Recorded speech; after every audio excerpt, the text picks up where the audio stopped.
Good morning, folks. This is Angela Janik. I play on the WPBA. Used to do streaming with Lonnie Fox Raymond. She does pretty much all that for the tour now. And I just happen to be in the building. Napa North American Pool Shooters Association's having their internationals event here at Railyard. And I'm their pro sponsor player. So I come by and give lessons and stuff while I'm here. So waiting for Stephen Wyatt to kind of join us in the Zoom here so he can do some commentary, and then Sean Denny, he's going to be here in a little bit. But the players are ready to start, and I didn't want you to be without some commentary. So I'm going to jump in here and get us started. Today is day 3. Got Kevin Ping and Hollywood, Ryan Hollingsowrth, and they are doing 9-ball today. It's a race to 35. Kevin gets 4 games in the 8-ball. So if he puts the score up, he's probably going to put his 4 on already to get started. They did that the first day. So I'm going to sign on here to Xpool, see if I can check out the comments. You guys can let me know how I sound right now. That would be great.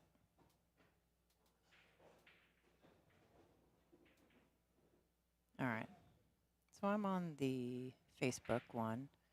You can hop over to the YouTube too as well. But if somebody could make a comment that lets me know that you can hear me. This is Kyle Ferguson's setup here at Railyard. I'm not as familiar with his setup as some of the ones I've had, so I'll make sure I did it right.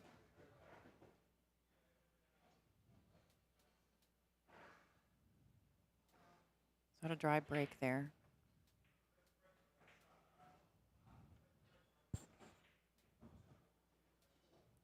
Hollywood's going to play. Might not get this safe unless that cue ball stops. It looks like he did a good job there.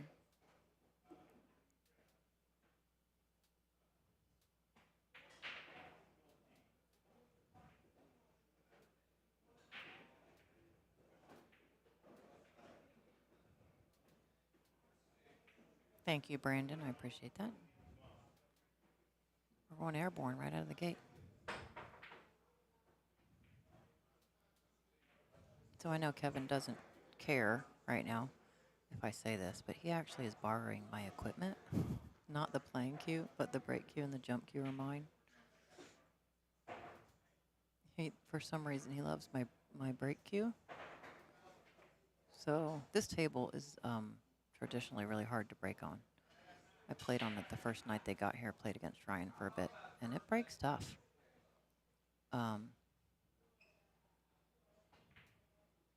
So I know that's kind of a thing with this table. Cloth's a little bit different than the Simonis. We're going from their safe here. He's going to get this one.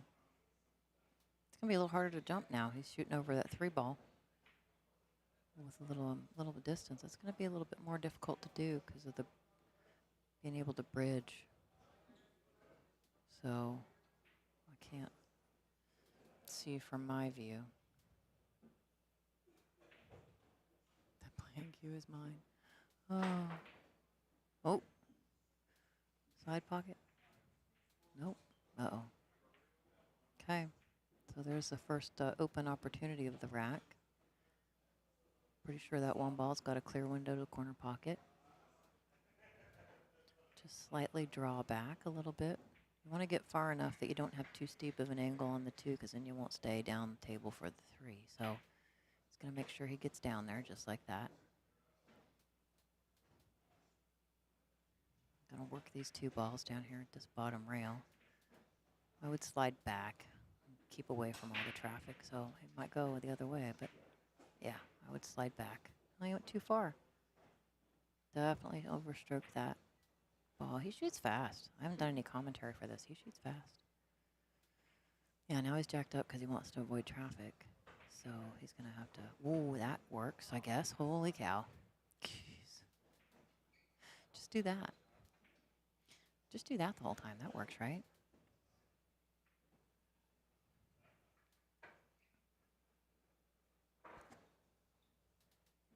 So first game's going to Hollywood.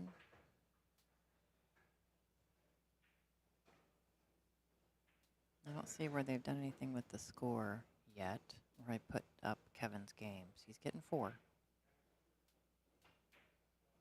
If he doesn't, I'll try to get him to stick them up there.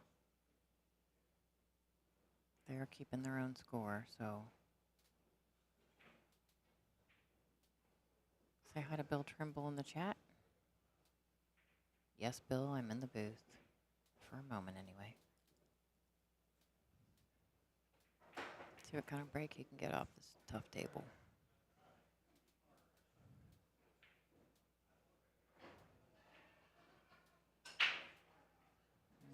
Ooh, got a corner pocket there. Missed that one ball on the side. Oh, I forget they're not playing. We're used to playing the 9 ball on the spot. They're putting the 1 on the spot, so it's a wing ball kind of situation more than anything.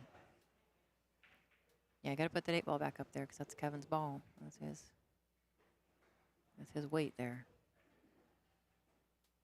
So I like this. There's a nice clear path to the 2. It's a nice steep angle on the 1. It's gonna roll back. Oh, he plays different than I do. Wow. He knows his angles. I would have put spin on that ball and come around, but 6 ball might be covering that pocket. Nice follow shot, pretty. Good speed control, look at that.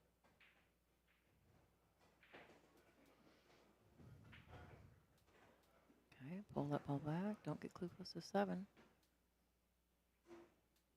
Looks like he might be a little flat on this ball. Nope, had a nice angle. That's good.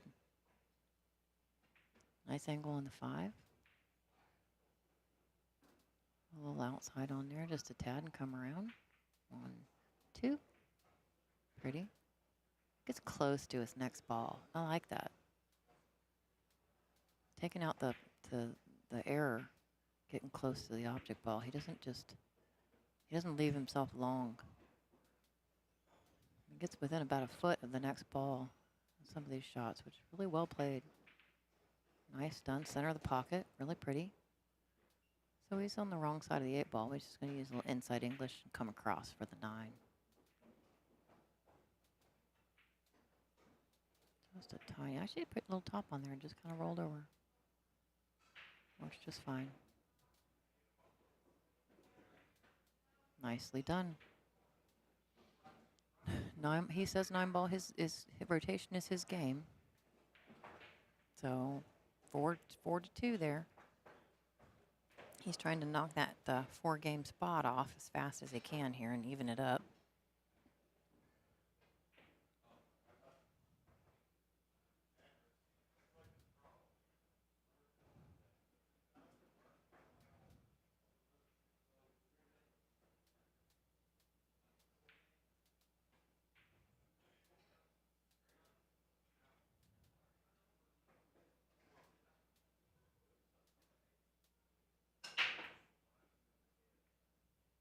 Pretty big, powerful break there, but I don't think anything happened. Ooh, that's just unfortunate for Kevin. He's like, please. He jumped out of his chair when he saw nothing went, but then he doesn't have a sight on the 1, so that's just, yeah.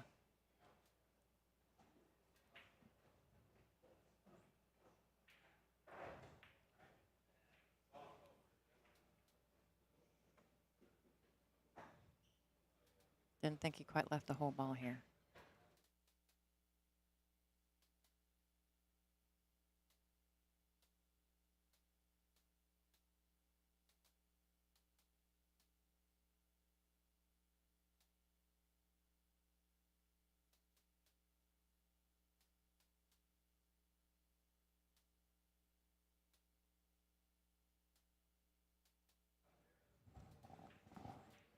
This is one of those racks where it's not really worth doing anything. That 4-5 just sits over there on that side rail, all locked up. So kind of got to play smart because you can't get out. My coach always said, if you can't get out, don't make another ball. I like that. I mean, he's got the edge of the 1, but I like that.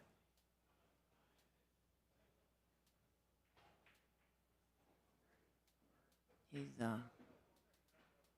hard to play safe right there, really. Yeah, see? Oh, he did that nicely. Nicely done. Nice speed control. I like that. I was going to say, I think he got close enough that 7. You have to one rail out of that. He's going to have to put some little bit of reverse English on here. Oh, I don't know if that was clean or not.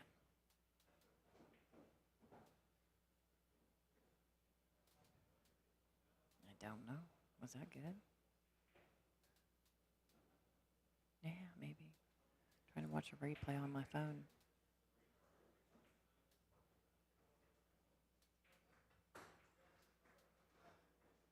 Look at that. Nice, nice, nice. Now what you going to do, though? You can't get out. Does he have a plan for that 4 ball? Hey. Maybe he does. He's looking at it. You can see his eyeballs. He's definitely looking at it.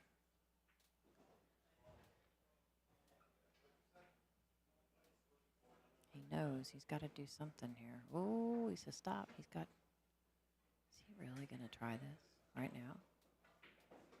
Damn, he did. Oh, I said a bad word. I'm so sorry. He missed it. Oh, and he got behind the 6, too. He's definitely confident in his rotation game because he expected to hit that. He was pretty sure he was going to, so. Sorry there, I said a bad word. I've been in a pool hall for 3 days.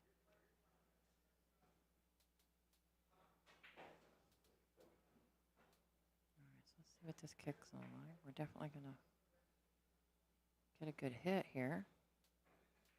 Don't leave Kevin a bank in a 5-9 combo, just saying.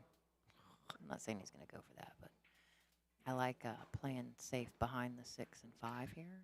Just hitting a little left on that ball, launching that 4 up table and coming right behind this. Because you get 2 balls there to hide behind. Yeah, see, he just didn't. He didn't get there, though. He needed to put too much spin on there. I think you need to just let that cue ball roll. And definitely knock the 9 ball out of the path of the pocket there with the 5s. That combo's gone. And this is a lot. He's going to use a bunch of inside English and juice this up and come around. Ding. Watch that side pocket, dude. It's the devil. Oh, yeah. And that's one of those shots where if you don't put enough English on there, 'cause you got to juice it up pretty good to make that shot and go right before that side pocket. That's the risk. I love that shot section my most. That's my favorite shot. So Kevin's going to get one here. Definitely going to get one. He's just going to roll down here for the 8. Dunk. Come on. There you go. Don't leave yourself flat, but it's okay.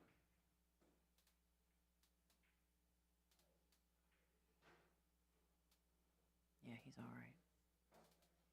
Oh, they're doing that apparently. I didn't realize they were doing that. I don't like to concede games. I mean, unless you're down like 6 tracks and somebody's on the hill and they're on the 9, okay, concede that. But I don't like it. Anything can happen. I don't like conceding games. I've seen people missing stupid 9 balls. So, from all sorts of places. Oh, I forgot. Wait a minute. He gets the 8 ball. Guys, you didn't tell me. I forgot. I'm not used to this spot. It is a gambling game, though. All he has to do is make that 8.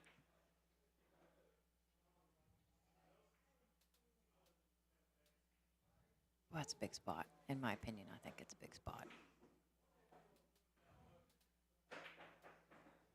Yeah, thank you, Dustin. I missed it. I know. I'm so not used to this. Y'all, I do not play matches like this. I don't. It's not my thing. I just don't do it. So I'll probably forget here again when he hits that 8 ball on a combo or something, and I'll go, oh yeah, and the 9 ball's still on the table and he starts moving things. I'll be like, foul, foul. But it's not. Look at this. Look at this mess. Is it going to stay? 1, 2, 3, 4. Look at that. It stayed nice and open. Nothing got in the way. Such a powerful break and nothing goes. It's always so frustrating. So definitely putting a lot of outside English on this ball. 1, 2, 3. To come around for that 2. Got to get in this winder here. I want to shoot over a ball. What did he get there? Yeah, he's kind of shooting over a ball a little bit. That's okay. Ah. No, I said it was okay, but it's not.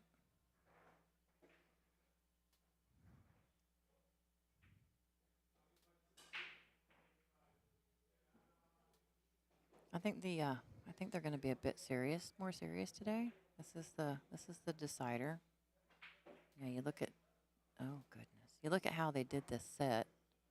Day 1 was rotation. That's really kind of Hollywood's thing. Day 2, Banks. That's really kind of Kevin's thing. And it ended up that way, right? Well, here's day 3 with, technically Hollywood's game. Nicely done, but now you're over that ball. But I think Kevin was disappointed with his game on day 1. We talked about it for a minute. I think they're both going to bear down a bit. Oh, that's just no fun. Don't do that.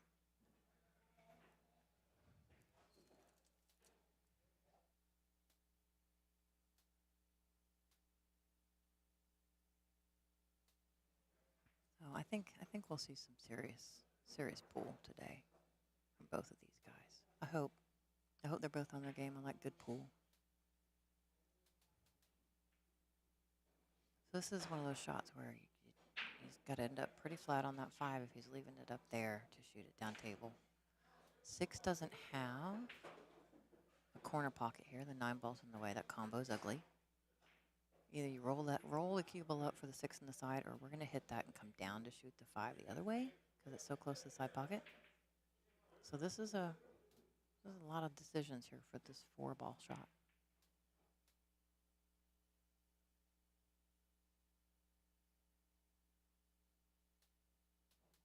That was not what he wanted. Yeah, there was I don't actually know what he was. I'm not really sure what he was trying to do there. I don't know.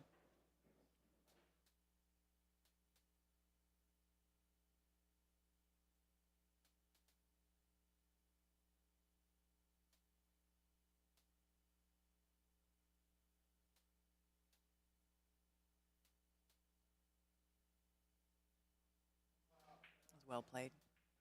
Real close to the 5. You can control that angle really well. Got perfect shape on the 6. A little too far on the 7. Just go nice and slow, I think, with this shot. Yeah, nice and slow. Oh, he overcut that ball. Wow.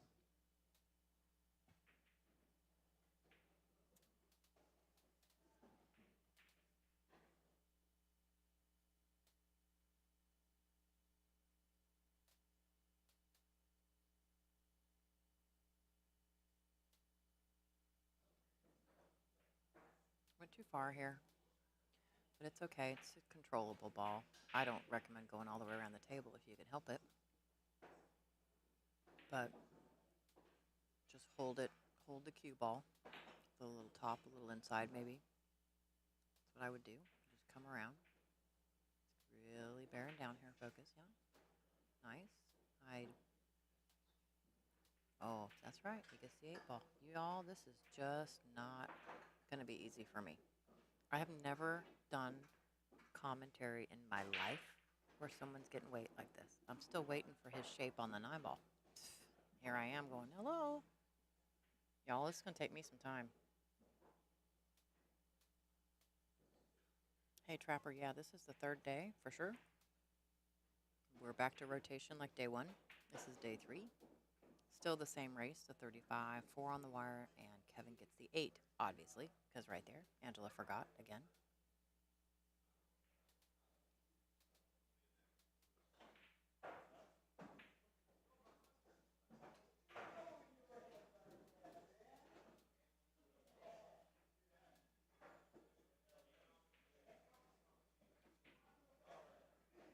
Yeah, I'm gonna be talking about his shape on the 9 ball for the next hour.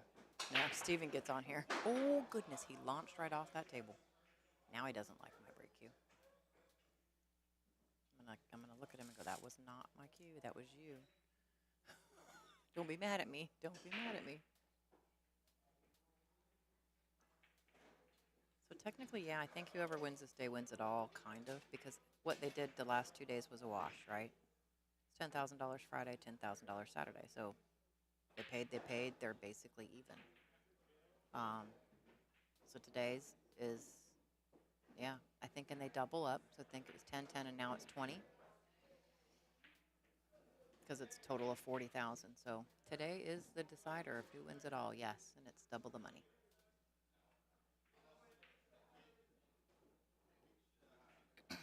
Oh, goodness.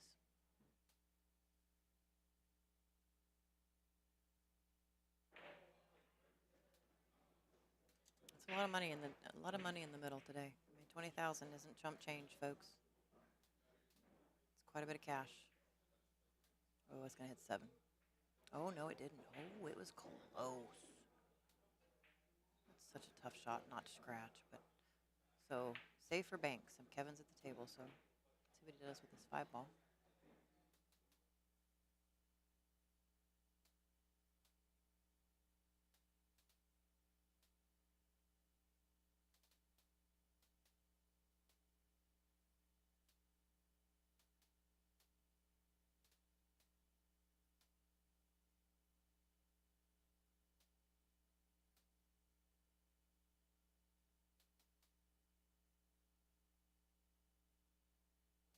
That was a really well played shot. Oh, he's gonna get this ball. Oh, you gotta be kidding me. That's the problem with hitting that ball the speed that he did. It's a sell it if you don't make it. If a little harder, maybe it hit that long rail and gone up to the short rail. Made a little more difficult shot, but kick safes are, I mean, come on, really? Kick safes are tough. Ooh, that's not a great leave. That's a tough angle on that 6. I think he does have a path for the cue ball if he makes it, but he's going safe. Yeah, he's going to roll up to this 8. Like my sound effects. It's a good shot. That 7 ball might be in the way of the kick, and if he rolled up on the other side of the 8, he can't kick the opposite direction. So he's going to have to make an adjustment with some English to avoid the 7. Put a little inside on it. He did. And he got it. Well done. Oh, hey, Bianca. This is not Lonnie. I know, right? This is not Lonnie. People, when Lonnie and I did commentary all the time, they would confuse us up. Apparently, our voices are very similar. We think they're really different, but everyone, this is not Lonnie. This is her bestie, other bestie. She's got a few. This is Angela Janik. You've heard me probably years ago, many, many times on the WPBA stream. I stopped doing commentary. I don't have enough vacation to show up a day early and stay a day late with Miss Lonnie. So she does most of that now, but it's Angela Janik. I'm a player on the WPBA. I'm also the North American Pool Shooters Association sponsored player. And that's why I'm here at Railyard. So this is their nationals event. And I'm hanging out, giving lessons and autographs and stuff like that. So having a little bit of fun.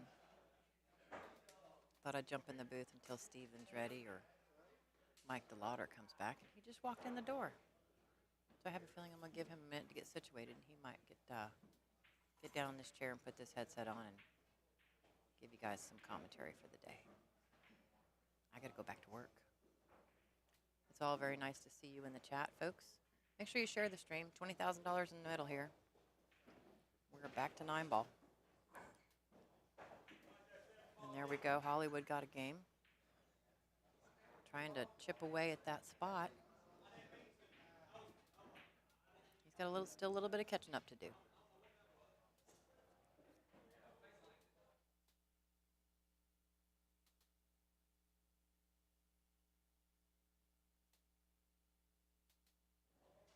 See if he can make a ball in this break today. Got a really fancy looking break cue. It's all pretty and stuff. You usually don't see break cues pretty like that, but Ryan's break cue is just nice. Gosh, nice power. And just nothing. Have you noticed yet, guys, that when these two get to the table, they do this thing with their hat. They lift it up and they put it back on their head a little loose at the top. It's like a ritual. They've been doing it every time. I don't know why. I don't know why I noticed that so much, but every time I see them hop out of their chair and get a table, they do this little flip with their hat. It's killing me.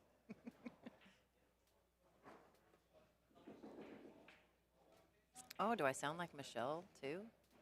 I have to listen. I might. You never know. Hey, we all have good female voices. Mine's not high pitched. I think that's what's good. I have a hard time with some of the really high pitched squealing voices. I have a deep voice, like an alto when I sing or something, bass. And it definitely. Oh, he's going for that 8. That is his spot, so I get it.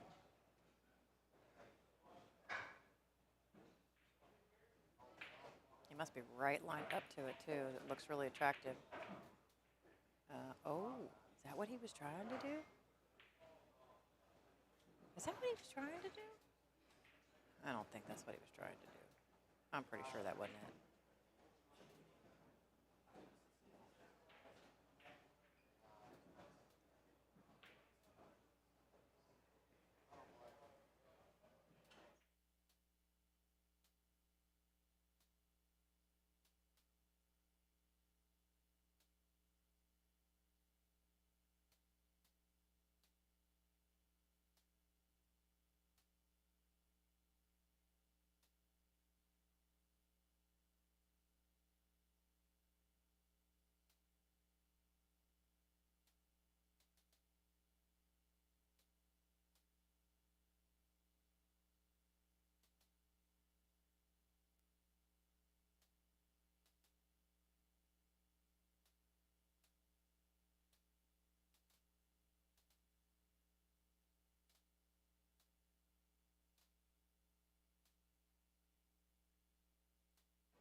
Just talked to Mike, the lauder there, and he's going to, I think, go grab a bite to eat or something now that he just got here so that he can.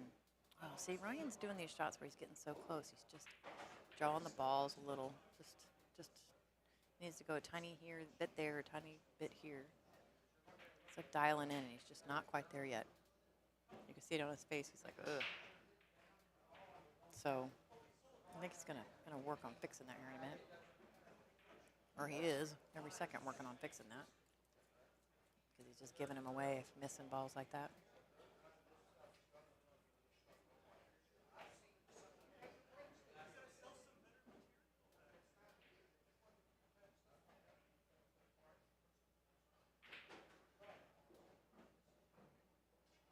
So it's always a thing when you're doing commentary for somebody. I've seen Kevin play. I actually have never. I might have seen Hollywood play on a stream or something. I don't know, but in person, I've seen Kevin play. But I've never. When you do commentary, it is a totally different perspective of someone's game. You analyze everything a lot more, and I'm noticing things I never noticed before when I watched Kevin right now. I just.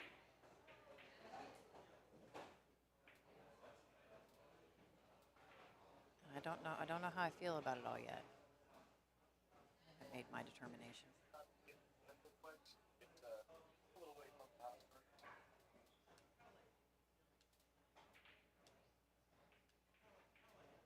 All right, so here's this thing. Angela's going to remember that he gets the 8 ball.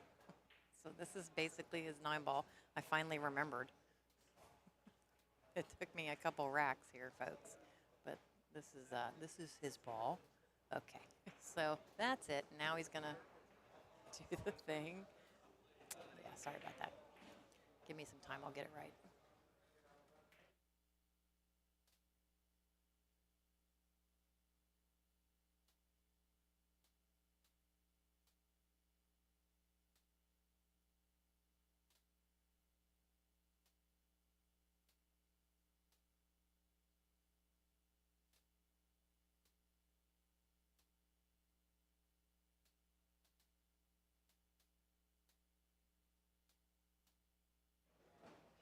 See if you can keep the cue ball on the table this time.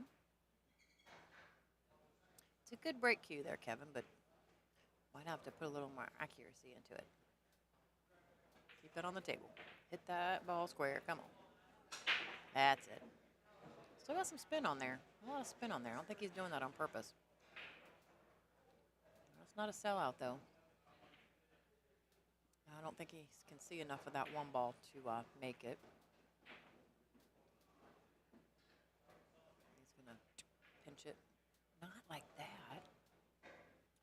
Pinch and hold it up there. Not.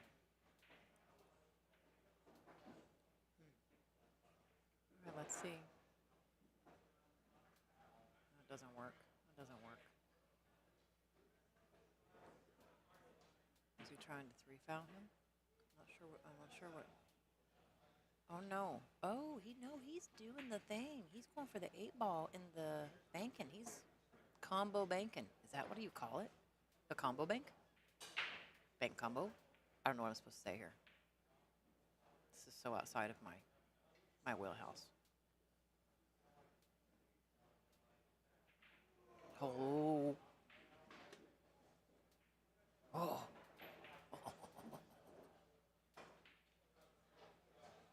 Oh, look at the lead he got. Wow.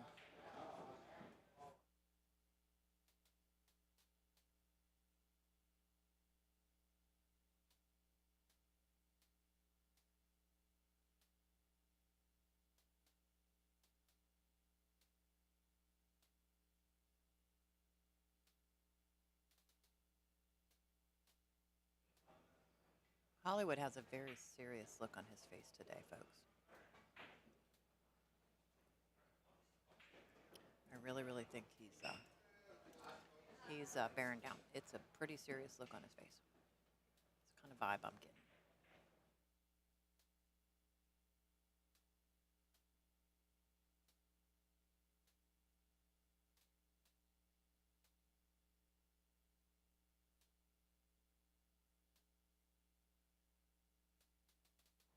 There's a part of this Hollywood's game where he just kind of does a little bit of fast and loose.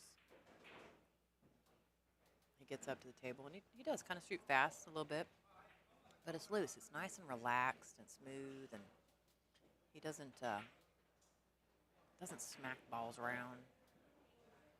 He's got follow through with his stroke. Watch this nice slow back, nice slow forward. I would cut that thing, but it's a long bridge. I mean, that's for sure. Pretty long bridge, but he's got a nice stroke. And I like the speed that he has in his arm when he's pulling the cue back. Back to the backstroke part, I like it. So this is just hold the ball and he can make the 8 on the side. This is another game for Kevin. I can't call him Ping. I have to call him Kevin. I'm calling the other guy Hollywood, though. I've been told that pretty much everybody, like if you said, hey, Hollywood's playing, people know who you're talking about. But if you say Ryan, they have no idea who you're talking about. He goes by Hollywood. So trying to respect the name and address him how most people do, because that's how he's known. But it's a good name. It's a good nickname. Come on. Better than mine. Mine's terrible compared to that. It's just terrible. I didn't give myself my nickname, though. It's somebody else's fault. All right. Let's see if he can make a ball on the break. I really think he's got to hit that. He's putting, no, it doesn't look like he's putting anything English on it. I think he's trying to hit it pretty straight. A little. Oh, I think he hits that one ball just a tad bit off center. I really do. It's going to leave a view of it right there. It's frustrating he's not making a ball.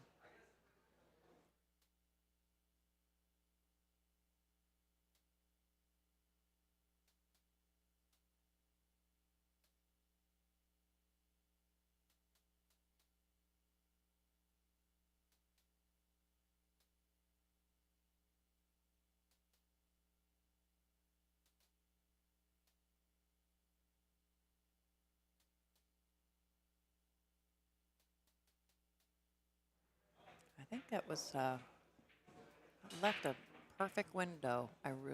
Yeah, I think it's a perfect window. Yeah, you can see that ball clear as can be. No, he's got to throw it a little bit. He did. That was a good shot.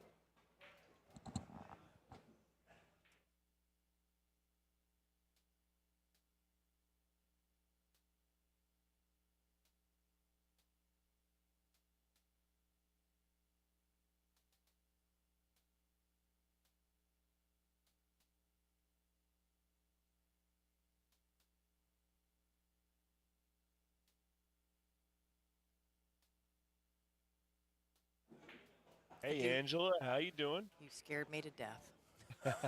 Sorry about that. How's it Literally going? jumped in my chair. So, well, if you weren't listening earlier, it's going great, except for the fact that there's an 8 ball spot in this game, and for some reason my brain could not wrap around that. Here I am saying, yeah, he's going to shoot this, and then he's going to get straight on the 9 ball, and then all of a sudden he moves the 9 ball with his hand. I'm going, what's going on? And I forgot. I've never done commentary in a match like this before.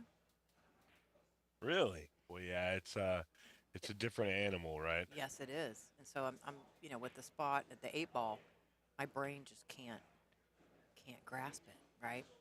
So I think I got Right. it now, but I've been at this for about a half hour. It took me a minute. Took me a minute. How are you today? I'm pretty good now. Finally got everything worked out and was able to get hopped on and I'm a little late, but You're better not late than never, right? you're not late to the party. The party's just starting. We're good. So folks, yeah, we got Stephen Wyatt in the chat. We're in the commentary booth here. Put a headset on from home, right? Yep, right. I got a comfy chair though. Kyle's got some comfy chairs back here. So welcome, Stephen, and you're the guy. I'm just the temporary place set right for a moment. Okay. Uh, Oh, Mike you're doing fine. Mike DeLauder did come in the room, and he said he wants to sit down and chat with me a little bit later, but I'm in no rush. So right now he's over in the corner of the room just yakking somebody to death. So you know how he is. Right. He's such an entertainer. Last night was a great time. I don't want to interrupt what's going on the stream here, but last night he hit the table that I was giving lessons on and started playing some banks. I've never laughed so hard. He's such an entertainer. It was so much fun. Oh yeah, he is a character for sure. Speaking of characters, Hollywood taking this rack down. So finally catching everything up. So it looks like the score is 8-4, and the four games have already been given on the scoreboard. Correct? Yes, they have. Yeah. Okay, so no need to worry about that. It's a straight race to 35, and Kevin must have come out pretty hot um, because he's doubled his starting position. Mm. If you look at the games, they're just 4-3, but that spot could make a big difference by the time this thing ends. So we'll So see what happens. Ryan, or say Hollywood. I got to get used to that. Gave a couple away. So he's had a few shots where he's just barely missing, like he's just not quite 100% dialed in, and they're just hanging up in the pocket. A little bit of speed, control on a couple things, um, and he's been pretty serious faced this whole thing, right? Um, kind of a different. He's got a little bit different tone than he did the first day. Well, that's a terrible mess over there, but he gave a couple away. So you're gonna behind the back here. Is he gonna behind the back? Now they're It's getting a it's little not bit it's crazy. not the first time he's done it. Is it really? Oh, okay. We've definitely seen the behind the back at one point, but I think he's gonna get the bridge. I think it's a little bit I more see Jason Shaw do that uncomfortable. thing behind the. I've seen him do it a lot, but I don't see a whole lot of people do that. Yeah, and Kevin tends to swing for the 8 ball in situations like this, so Oh, he I think has he's done it like 3 times already. And yeah, I think he's called the 8 ball here, so I think we're gonna see him swing at the 8 ball. Oh wow. no, but he did I didn't know what to call it, like a combo bank Yeah, yeah. on one of them, and then he got ball in hand. He had a clear open shot with the two, or it wasn't ball in hand, but he had an open shot with the two. It was a back cut actually in the corner pocket, but the 8 ball's in the center of the table, and he did something for that. It didn't quite. It kind of actually gibbered up a bit, but I think he was, like you said, swinging for that 8 ball. And that's again where I don't do well with this because that's not normal for a 9-ball rotation game, right? The spot makes this a very different animal, like you said. Yeah, I've been involved in a couple of two-man tournaments in my lifetime, so I've given this spot and I've probably gotten it a couple times too. So um, it's pretty normal in that sense, but outside of the two-man tournament zone, you don't really see it. So If he makes this um, 8-ball here, does that go back up? If he would have made that 8-ball no, there, nope. so If he he would have makes it gotten rid of legally, it that stays spot. down. Really? Yeah. Okay. See, that's a Yep. rule I wouldn't know right there. I wouldn't know how that works. So Yep. technically he can do that. He can say, "Hey, I'm going to get rid of that chance." Now you got to run out the whole rack. Yeah, I think the only thing he can't do is he can't foul to make it. If he fouls to make it, I'm assuming it would spot up at that Oh, point. okay, that makes sense. If it accidentally fouled, yeah, it goes in. Okay, Yep. Angel, I'll be right back. Just 1 second. I'll be right here.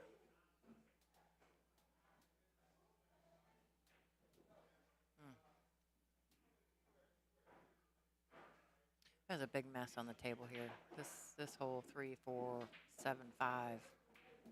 Nothing really goes there now. The 5 did, but now it's snuck up behind the 7 there. Nothing. Oh, he's trying. He's going. Look at that.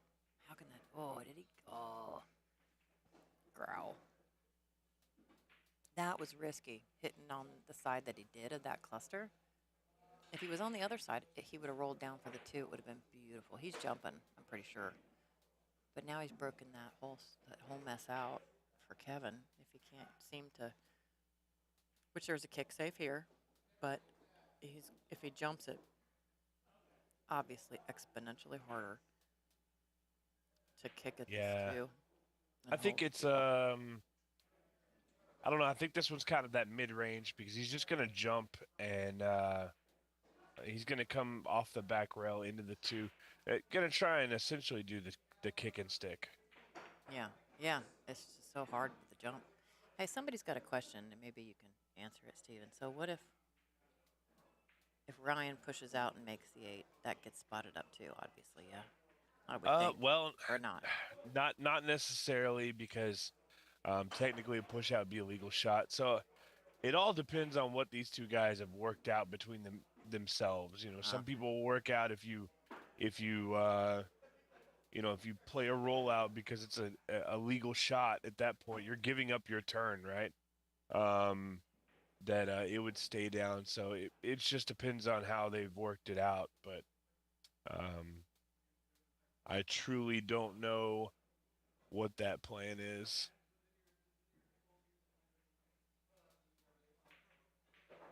Hmm. But I'm sure if we get there, we'll figure it out.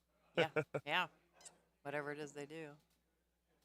I didn't know what to do with Hollywood this morning when he came in wearing a jersey because the last 2 days, the way the outfits he's got. Day 1 was great, by the way. It was fabulous. Oh, is he gonna get? Oof, da. Oh, now it's messed up again. Yeah, now he's gonna call the 8-ball. See, There's a I good didn't even play see that. here. There's a good play here to just bank the 2-ball, 2 rails, and get your cue ball back behind that 7-3 again. Yeah. Oh, that looked so close. Have you listened to when Lonnie and I used to do commentary? I don't think I have. Was that on the WPBA? Yeah. I I don't think I have. uh I was. I mean, obviously, I've known what the WPBA was for a long time, but I was unfamiliar with the streaming actually until we met. oh yeah. We had that short conversation about it. Yeah. And I feel like every time I went to go watch it, um, I was either always I had an event of my own to do, or something else was just in the way, and I never really did get around to watching. I've seen some clips and stuff like that, but um, don't know if I could pick out who was commentating. Oh well, I'm just warning you now because I have a tendency to do like OOOs and I gasp. To make these, I do. I'm just warning you. It happens, and they joke about me when they hear me do it. There goes Angela's OOOs because You know, if the ball's rolling to the pocket or something and it's going to scratch or the 9-ball's going to go here, whatever. I make sounds. So just warning now that I sound a Hey, little no funny. I can't worries. help it. And you sit here and you have this conversation and commentary and you do the thing, but I love the game. And when they do these little things, I can't help it.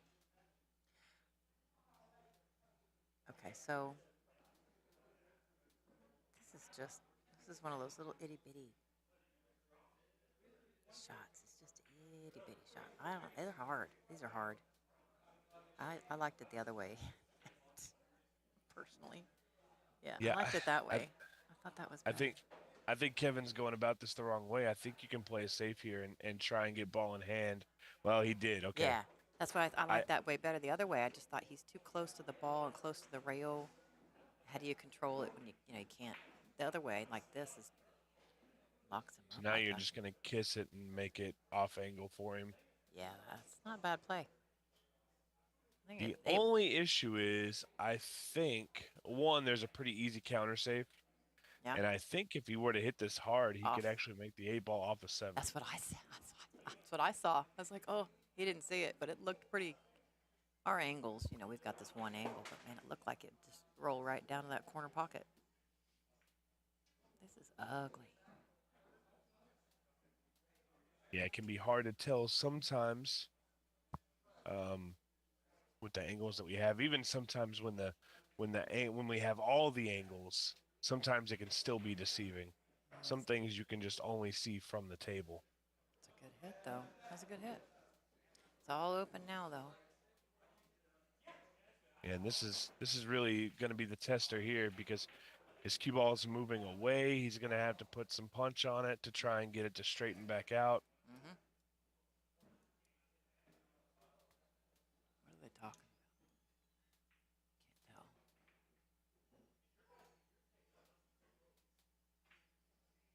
Can't tell. He's got the Oof, duh. punch, and he's got it out. Look at That's that. a good shot. Very. I like it.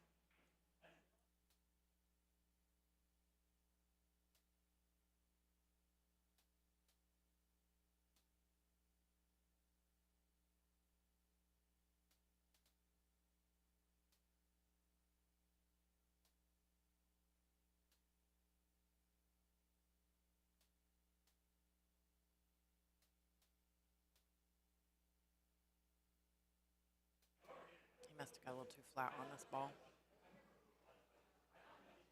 Yeah, I think we'll see him just punch it.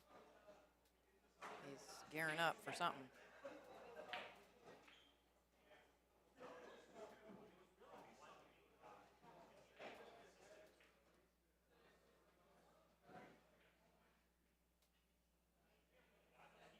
I think he changed his mind twice while down on the ball. Oh my goodness. That's called power stroke right there. It's definitely not the way I expected it to go, but Me neither. it worked out for him. It did. Wow. Perfect. Perfect on the 7 roll up of the 8. Perfect. Absolutely perfect. Nice speed control there.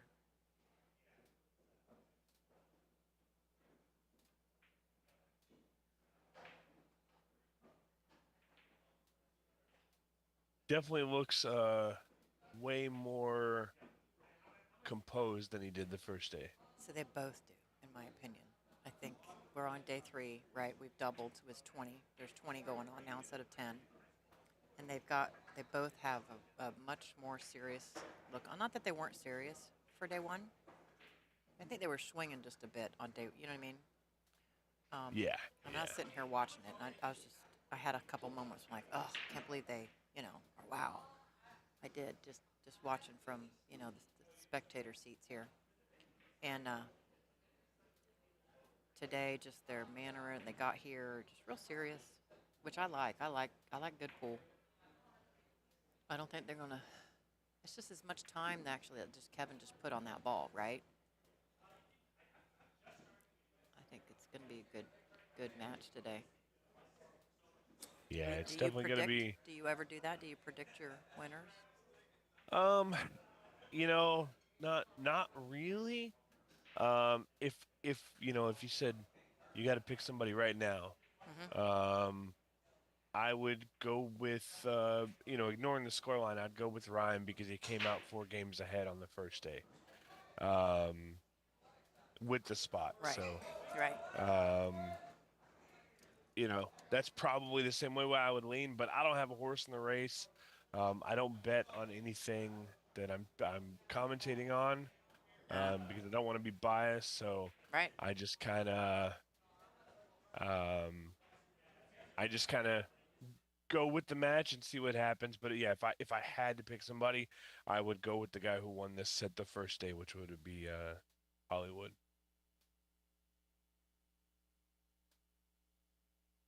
But it's not going his way right now. No, not quite. But the balls that haven't worked out, he's been just millimeters away on them, not by much. No, that's Yeah, just a winder. That's just a winder. It's just yeah. angle Hollywood speed. struggled on the first day and the second day with his safeties, just getting the cue ball where it needs to be. He struggled with that and his break. And it cost him a few games on both day 1 and day 2. Yeah. The safeties, he's done that a couple times, actually. Now that you say it. And he did ask about the cloth. It is different. This table's a little bit different than the rest in the room. Yeah, And that- well, when it's under the brighter lights, it's secluded in a way. With the extra heat from, everything around it. There's a lot of electrical equipment around it. There's a lot of extra things going on in this table. Plus, it probably gets a fair amount of play. This is the table that Peter Gorse and Shea Van Boning have played on. Yep.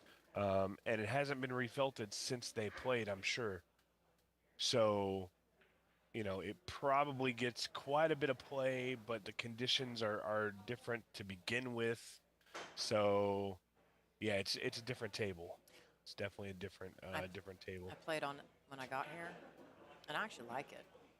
I think it plays pretty true to me. And it's not too fast, if that makes sense, like new cloth, right?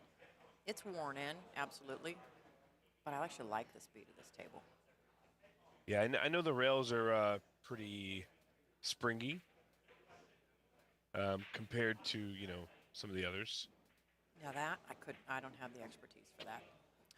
Yeah, that's not me. Like, I don't do banks. I can't do 3-rail this or that. And yeah, I kick at balls, but I am not the expert when it comes to this rails this or this rails or that. I have no idea. Literally none. It's kind of like my knowledge of cues. I have no idea. Well, obviously, I'm not there, but I know how this table has played every single time. Oh, did you see that shot? I did. I gotta have a moment. I know how this table's played every single time that I've ever been up there. So I have an idea of what it's going to be playing like. Yeah. Pretty tough table to play on, especially when you're playing for 40,000. Yeah. See, I overcut it. See, it's a good way to leave the ball, but he was frustrated because he didn't get the shape he wanted on that 5. He hit that 4 too soft. You could see it in his face. He's just not quite dialed in. It's been like this since I started.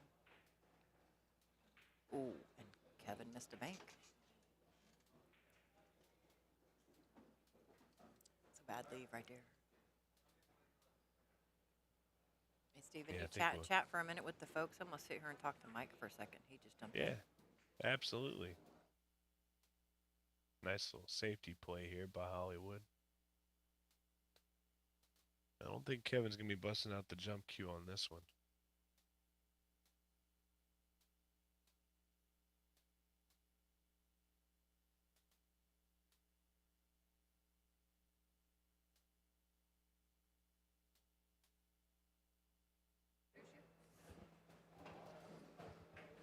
All right. Mike DeLauder's decided to grace our presence. Hello, thank you for having me. How's it going, Mike? Oh, just get a little sleep. I've been having a great time with this wonderful teacher here. She's said how many 12 hours of lessons she gave yesterday. Oh, it was a long day. How can you not love somebody that's giving back? Right. You know. It was one after another all day. It was great, though. I mean, it kind of flew by. Looked at the clock and I'm like, is it really 9 o'clock? Teaching, you teach fundamentals, and I really think that you're so solid over the ball. You look like your feet are cemented into the ground, so it's pretty beautiful. Compliments from Mike. You're making my day. Oh, no. See, this is what he's been. This is what he's been doing since he started.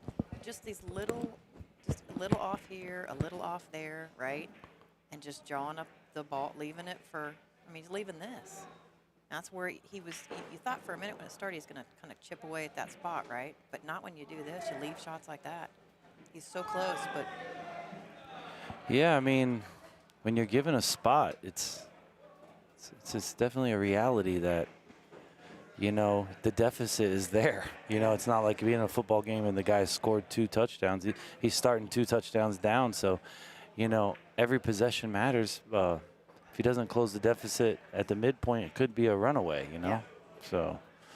Yeah, it's something to be said about your ability to finish whenever you're playing with giving up a spot.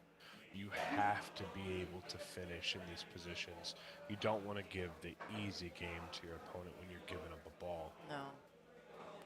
Yeah, I mean, Ryan's very experienced. I think he's just, you know, they've been really working hard. You know, yesterday was a marathon match, you know, and that can take a lot out of your mentality, losing a match like that, especially not performing your best. I was trying to tell Ryan, you know, tomorrow is the day that you've been actually, it's almost like your role rehearsal, like you're preparing for a movie role, right? Like he didn't get the movie yesterday. They said, sorry, we don't want you. But that was a good rehearsal for today's movie, you know, for the next audition per se, right? So pool is kind of like you're an actor a little bit. You have to fade the bad days, and you have to really embrace every day as it's singularly, you know. So see what he does. Oh, Hollywood can do that. He can. I like trying to thin this this one with high ball, put it over the long rail. Just you want to be careful for the scratch, so I like to try to stretch it a little bit. You got 2 options. You could play a little spin and go into the 5 with the cue ball, or you could play high ball and go kind of long and just kind of towards the 9. He's used spin.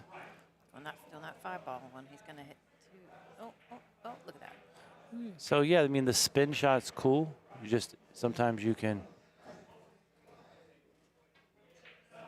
No, I ordered a grilled chicken sandwich.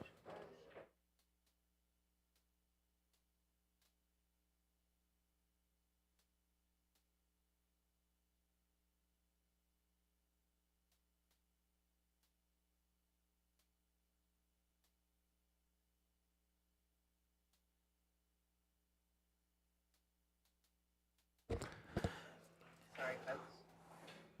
Oh, there we go. Yeah, I mean, when you're playing for this amount of money, I think, you know, there's going to be nerves. It's kind of like you watch a football game or a basketball game or whatever the case is, and at first the guy's not shooting well, and then he catches his rhythm, and before you know it, the deficit is closed. But sometimes that same momentum can work against you, so you just kind of, you have to embrace it, you know. Ryan just has to embrace himself, truly authentic, be authentic today. If you're not authentic and you're playing for large sums of money, you're probably going to make bad decisions, and those decisions cost you, you know, precious games, you know. It's a great shot, Ryan. I think What he's a making, great- I mean, he's coming out with these great shots, and then I kind of, when I give lessons, I teach it like giving it the respect it deserves, if you know what I mean, addressing every ball the same. And then he gets up and I think just kind of takes advantage of one, and then, see what I mean? That's what I mean.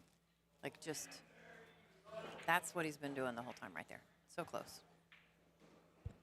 Yeah, I mean, I think pool is, what you're saying is, each shot is equally as hard or equally as easy. Even if it's jawed up, you still got to give it the same respect you did the shot before. That's how I see it. You can't take advantage of any of it, even if they look easy. That one wasn't far from the pocket, right?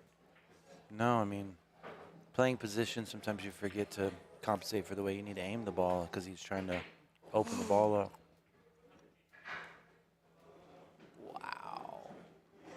Wow.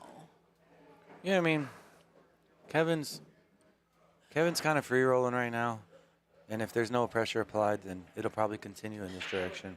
Wow.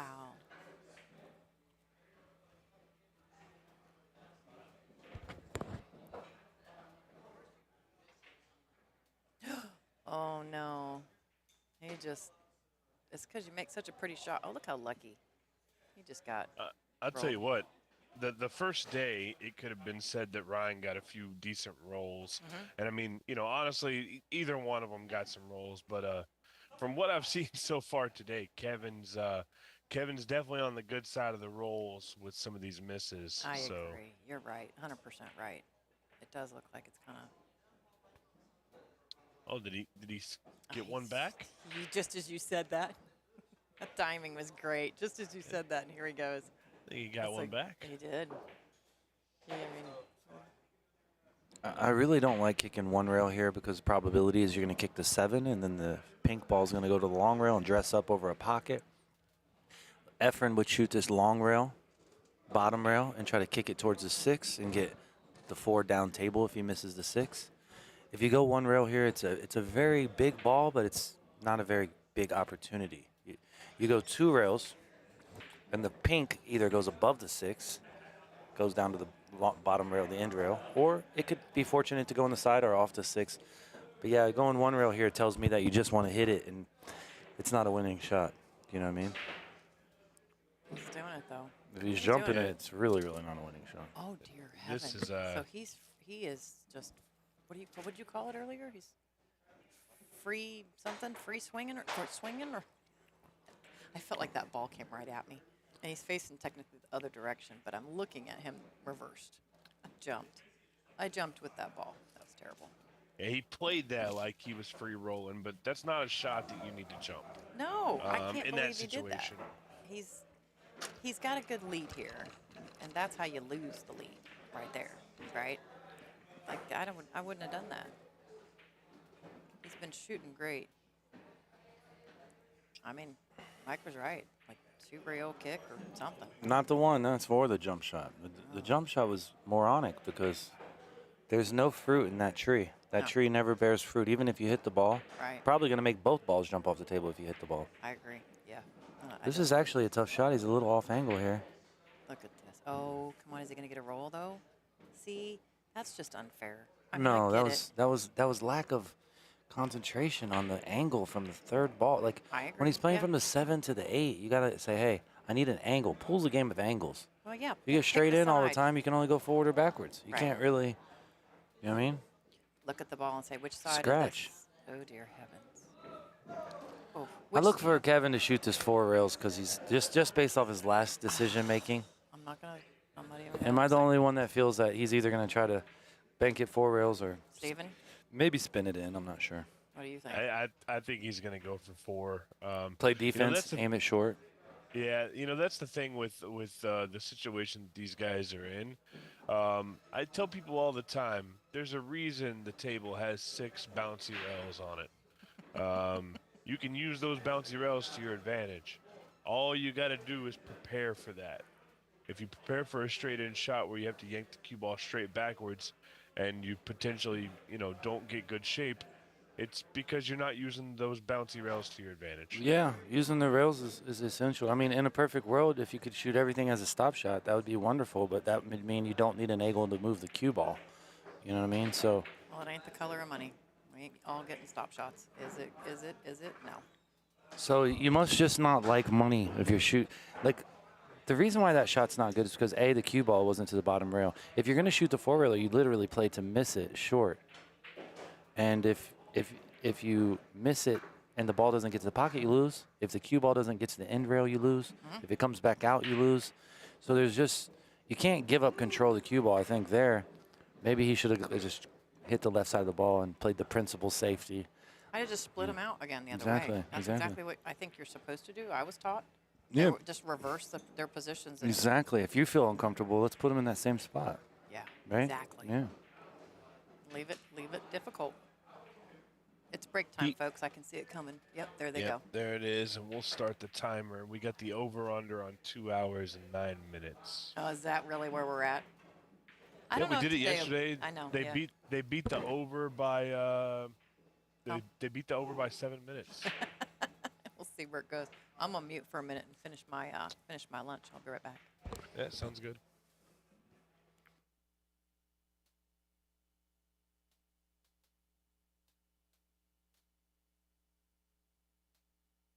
Objecting to that at all. for sure.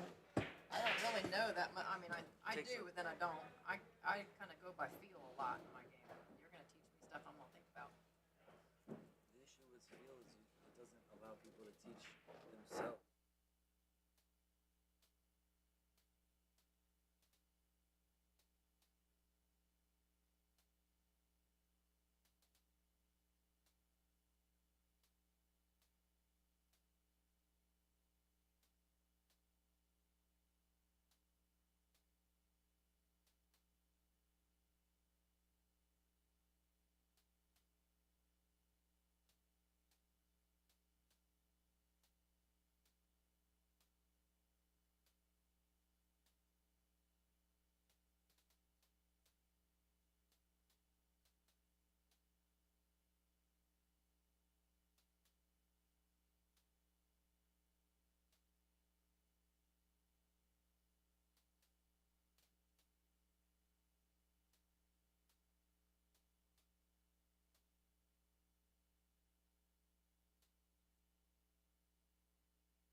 right, guys, and we are back on this third and final day where these two gentlemen have locked up in a 3-day two-man tournament over 2 different formats.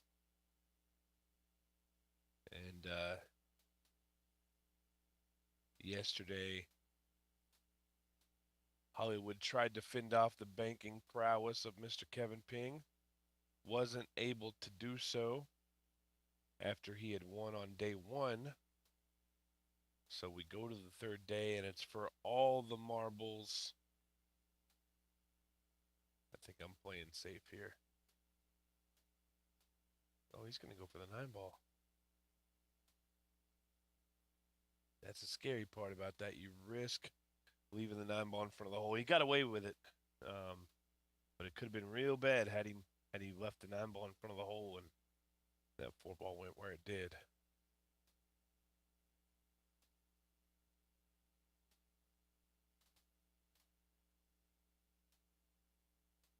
And right here, I think I'm coming off this back rail and I'm kicking and sticking and sending the 4-ball up. Yeah, that's what he's looking at. But he's more or less looking at the 9-ball. There's a play there for the money ball, but why not just get safe and get ball in hand? Instead of trying something risky and possibly making it worse for yourself.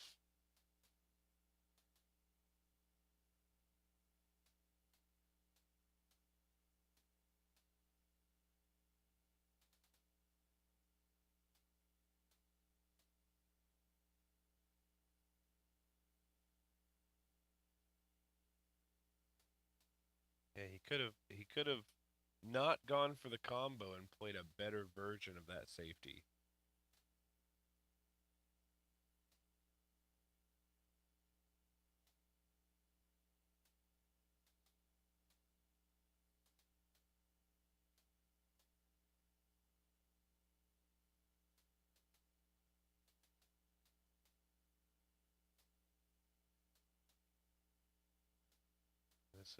This is pretty good here.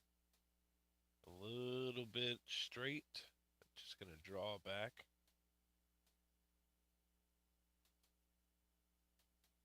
It's okay that you caught a little bit of the point there.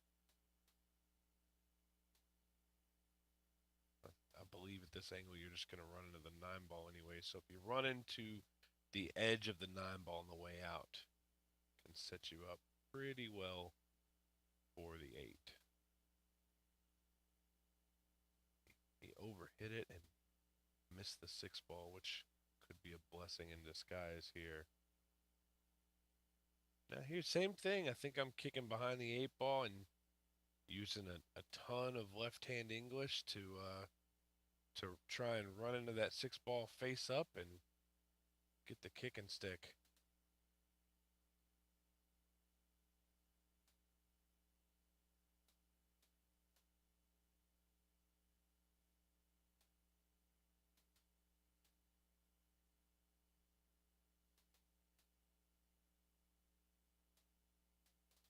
Rob Anderson, anything where they're playing for 40,000 is a stream-worthy match. I promise you that, sir. It could be 2 APA 3s, and if they're putting up that kind of cash, I want to watch it.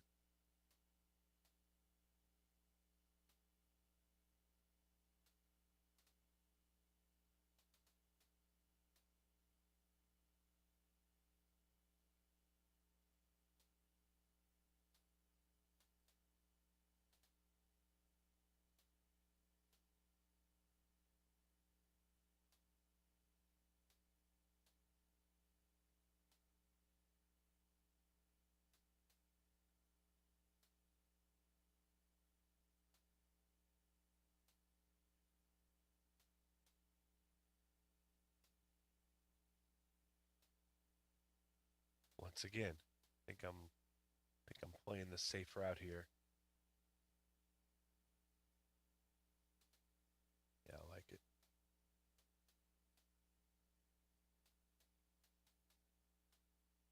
You know, Little Bill, we talked about that on Friday, but Kevin's gotten his own couple good rolls. so far today. Oh, has he now? He has. What's up, Sean? What's up, Steven? How are you today, man? Oh, I'm good, man. Good. Just trying to get settled in for this. It's seems to be a lot of what we saw on Friday, but at a heightened level Yeah, where no disrespect intended. These guys are having a hard time finishing. I really like the shot he just played. Two-way shot. Cue ball always comes underneath the 9. Well executed. Kevin's in a tough spot here. Yeah, that's one of the better shots that Hollywood's played in the last hour or so. Okay. What's the score? Do you have it pulled up? Yeah, so it's currently 10 to I think it's 10-5. Apparently we have closed captioning on. I'm being closed captioned right now, Sean. It's crazy. Yeah. It's Feel kinda fancy. covering up my. Yeah, right. To think back in the day, somebody had to go in and handwrite all those things that people said on movies. Really good shot there by Kevin. Knowing that getting to the 6 ball was going to be tough, he said, okay, I'm just going to go ahead and tie up the 8 and the 9. The only thing I don't like about it, which I understand he didn't have many options.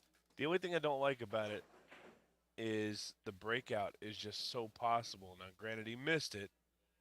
I would have maybe tried to get the 8 ball on the other side of the 9 ball without trying to leave the combo straight in. Because now we're going to get into this situation right here where Kevin's going to have to come with something strong here.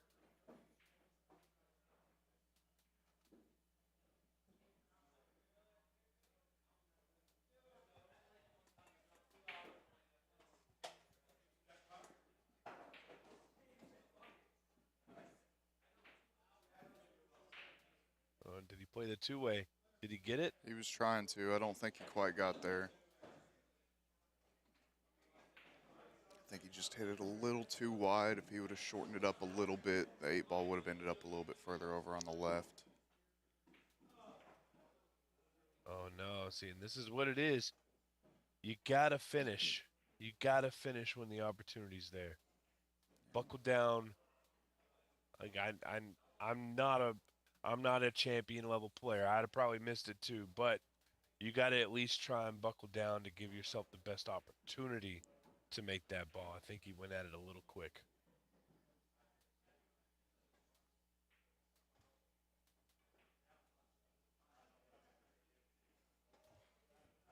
All right, he's cutting it up into the top right. I like the shot because it's kind of free. If you miss it, there's a good chance you're going to get safe. Wow, if it doesn't kiss. If it doesn't kiss, you leave him on the rail. It's make things a lot tougher.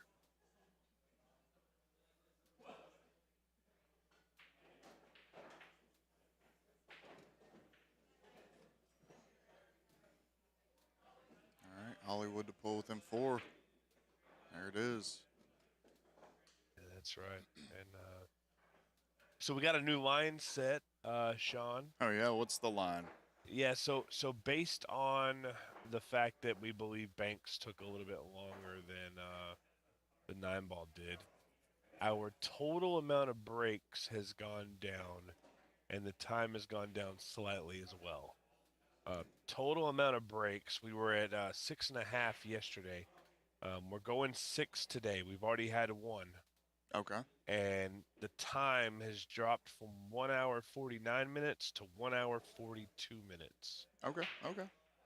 I like And, it. Still going to take we've the already, over. Yeah, I'm going to take the over as well. And we've already had 1 break there at 13 minutes and 4 seconds. That's actually not bad. That's a very short break for these two guys. They tend to, like to go play the slot machine, order a pizza, eat the pizza, wash the dishes from the pizza. No offense. Again, I'm not talking trash.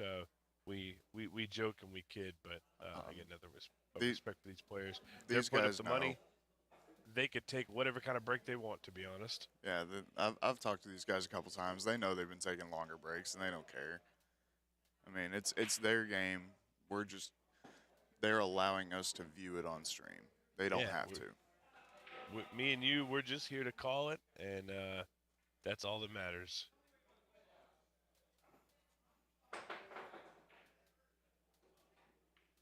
Didn't quite get the hops there. I think he ran with a 2-ball first. Yeah. So now, ball in hand, the 3 balls in a pretty precarious position. Had he not been given ball in hand, but it's going to make it a whole lot easier from here. I think the big question is, can he get to the 7-ball?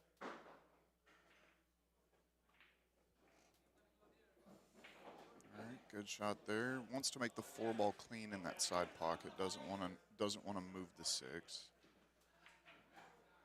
He's left himself a little bit of a cut here, and if he does hit the 6, you want to hit it heavy. Yeah, no, that's no good. You want to hit that ball heavy, and send it all the way down table. Getting that little clip might have really just hurt his chances to get out here. So much so that he was way more worried about the 6-ball than he was the 5. Yeah, he got pretty straight in on the 5, and on this table in particular, it's really tough to cheat the pocket, especially if you're playing at a good pace. It just doesn't want to accept it. Having some flashbacks, Banks. Now this is a good opportunity here.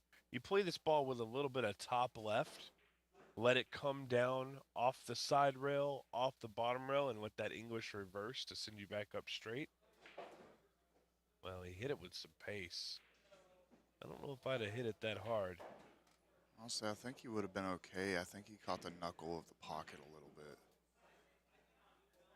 Went for the gusto there, but that's going to be okay because he didn't really get shape on the 7, so this is a control cut right here. Make the 6, get your cue ball down to the safe zone. He's putting a little bit of inside on it, which does make it a lot tougher to make.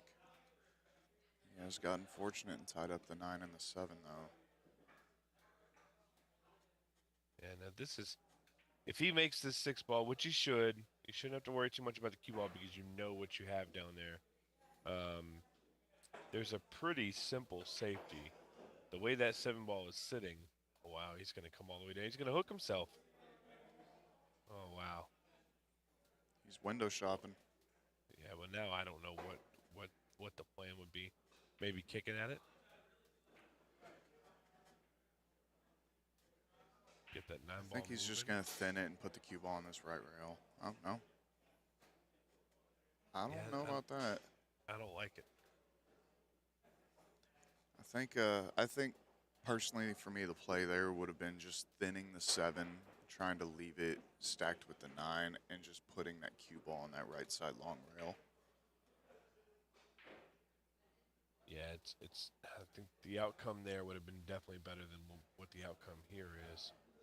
And this is again just going back to that, just having trouble finishing these racks.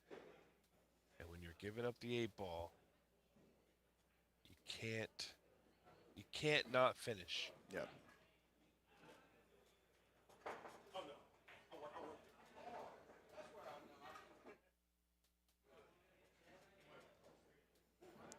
All right, so if my math is correct, it should be 11-6. That is correct. Technically still showing 10-6, but Kevin hasn't adjusted on the iPad yet. There he goes. So we should see that adjustment shortly. Yep.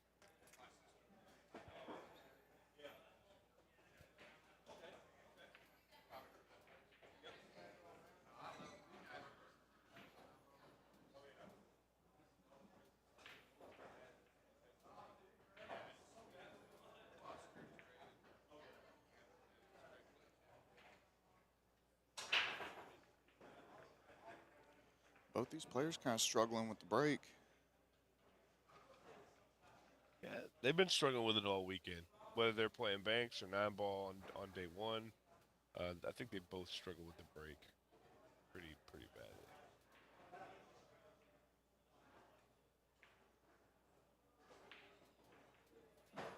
I don't know if everybody does this, Sean, but you know, when I'm playing a set, especially if I'm giving up something, especially when it comes to like giving up a ball, and I realize that my opponent is only having to run 2 to 3 balls to win the game,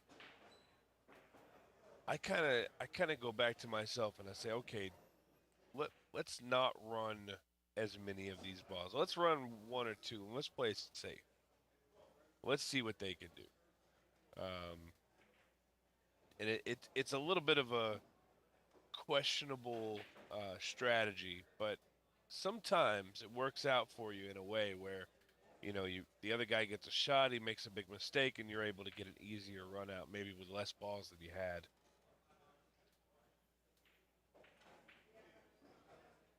Wait for it. Hello, Well, 9 ball on the side. if you're gonna get lucky, that's the lucky you want to get.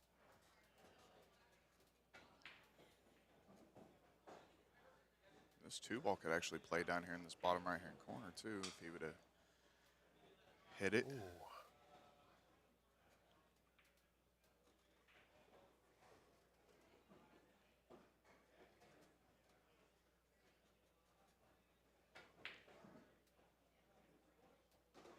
And that was kind of a free shot with the way Hollywood missed the one and then still made it. You know, you got to go for it, right? Yeah, he's in trouble now.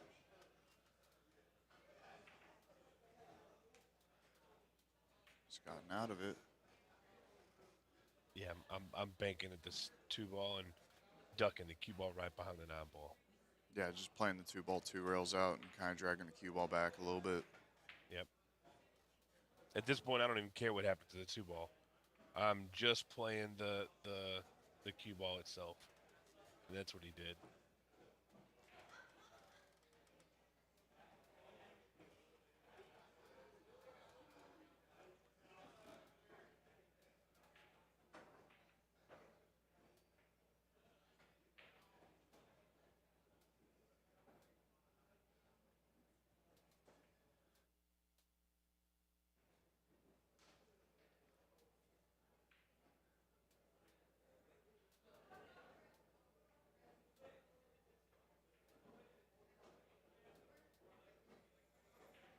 Yeah, see, I personally think this plays to Hollywood's favor here.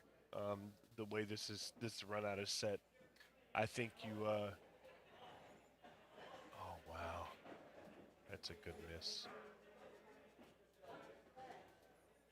I think you want to give Kevin an early shot at the run out and let him make a mistake because that's how Hollywood beat him the first day. Yeah. He'd get an opportunity early in the rack. He'd start to make a run, 4 or 5 balls in. He'd make a mistake, and Hollywood was able to take huge advantage. And that's exactly what Kevin is doing to Hollywood today. Kind of curious to see if Kevin tries to play this 5 off of the 4, the carom shot. I think it's there. Just a smidge of bottom English to control the cue ball. Perfect. Yeah. And the question is, how far up is that 4 ball going to roll? It's rolled up a good ways, but I mean, he's still okay. As long as he can make this 4 ball without touching the 9, he should be fine.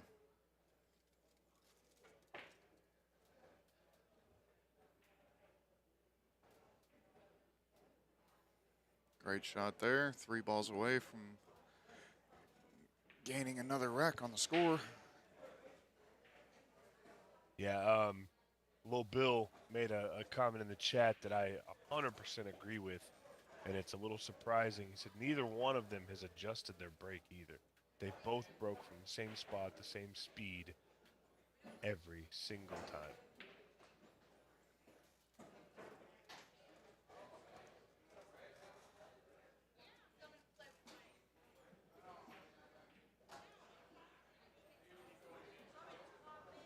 Here it is.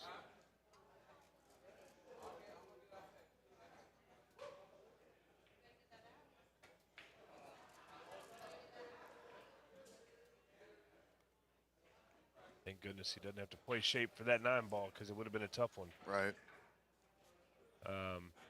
Yeah, and the adjustment on that break, Bill, is exactly one of those things that sometimes you need somebody to tell you for you to actually do it. I don't have too many stories, but I'll tell this. When Sean was there, and I think he probably remembers, I was playing a pretty well-known pro at the Derby City Classic a couple years ago. He might not have been super well-known then. It was his first Derby there, but I played Anton Raga, and I was getting the absolute world. I was getting a crazy amount of weight. I think he gave me the breaks, ball in hand after the break, and the 5-ball. And I'm not a champion level player, so that's a lot of weight, but I don't have to get out. And I remember just struggling to get anything going on my breaks. And finally, I think it was actually Nick DeLeon. He come up to me and he said, "Dude, just change your break. Move to the other side. Just do something to change it." And I took his advice, and I ended up beating Anton. Which it's crazy how much a little thing like just adjusting your break changed the entire magnitude of the match. For sure. And I mean, here's another thing. He's giving up 4 games on the wire plus the call 8.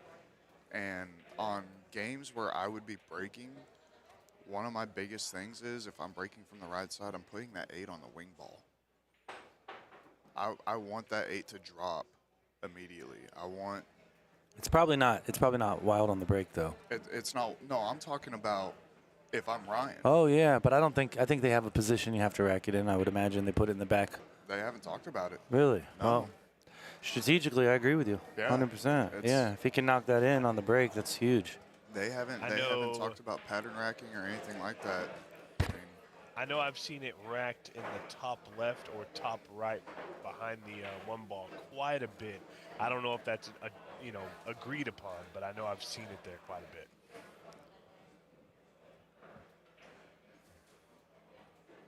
I don't remember which player it was that I asked. I think I asked Kevin if there was any like racking stipulations when it came to the 9-ball set, and I was told no. Now they might have changed it for today, but for day 1, it was just quote unquote random racking. But if I'm the one giving up the 8 and I'm breaking, I'm going to try and make that 8 on the break every single time. I think generally speaking, though, there's a common unwritten rule that the 8 doesn't go on the wing. I mean, like 95%, you know? I mean, yeah. But once again, if it's not illegal, I use the rules to my advantage for sure. Yeah, you got to play the game you're given, right? Exactly. Call that playing the spot. Yep. Okay, Little Bill just said they've been spotting it on the break if Hollywood makes it. Have they? So that may have been something that they discussed or they worked out behind the scenes. I haven't noticed it, but I also haven't been paying that much attention to it because it's always there. So I'm assuming if it spots for Hollywood, it would spot. It would have to spot for Kevin as well. Yeah, that'd probably be the correct assumption. You see that 8-ball coming in big. He's not having to worry about any kind of shape on the 9. Yeah, I tried to tell Ryan that you don't give games on the wire and wild ball. Think it kind of it's a bit much. Magnifies it a bit. Yeah.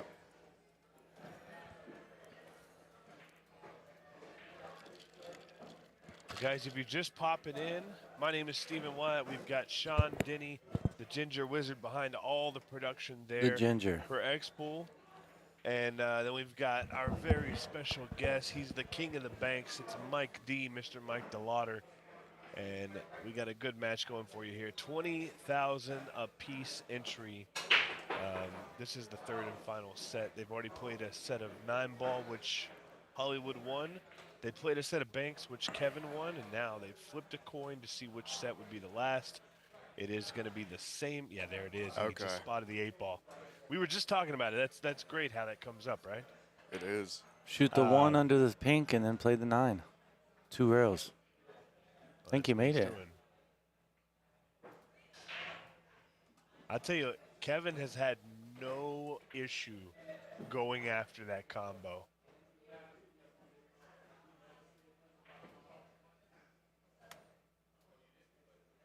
I've seen him shoot it no less than probably 25 combination shots in the last couple days.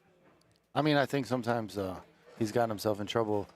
I remember the first set, he had a breakout and he tried some unique combo. And sometimes you can get equity off playing 1-9 combos or, but sometimes it's like an act of desperation or something. It's like, bro, like low percentage, you're in a, just go ahead and lock them up and handle your business if you got control.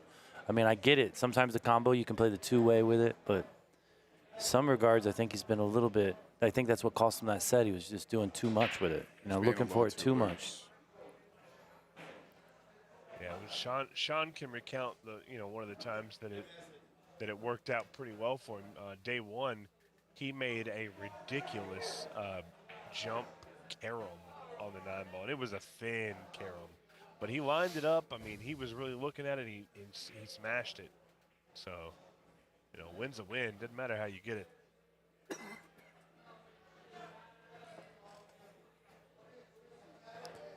Brandon, so Kevin Ping won day 2. I believe the score was 18-14. So in both sets, we had a 4-game deficit. 35-31 on the first day and 18-14 on the second day. 18-14. My dad used to have a famous country music singer named Johnny Horton. And it goes, in 1814, we took a little trip along the County Jackson to the mighty Mississippi. That's funny. I don't know if you remember that song or not, but so old war song, Johnny Horton. All right, so now he's got a. I call this an intermediate angle. He's gonna have to kill it a little bit, or he can come out 2 rails, depending on how he feels. He's crashed right into it. I mean, I like to just dink this ball and go under the 9. You just want to make sure to get the 7 past the 8. So you're not going to use a lot of right-hand spin here. You're gonna just use it just below center because you don't want the 7 to go under the side or in front of the side. Uh-oh. How did he hit it? Oh. If I'm Hollywood, I'm puking on the floor right there. That is sickening.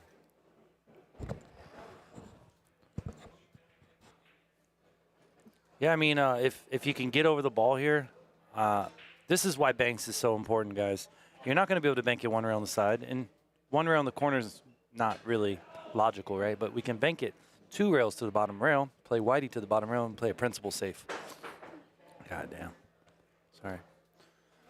Yeah, you got to get over that one. That's one of those shots that you have to get over. It doesn't matter what happens afterwards. You got to get the good hit, especially when you're giving up a ball.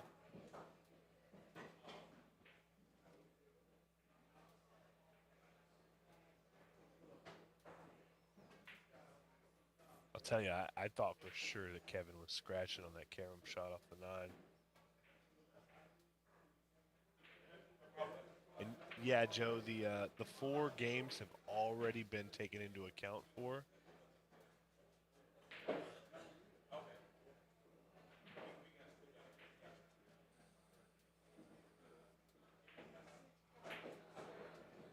There it is.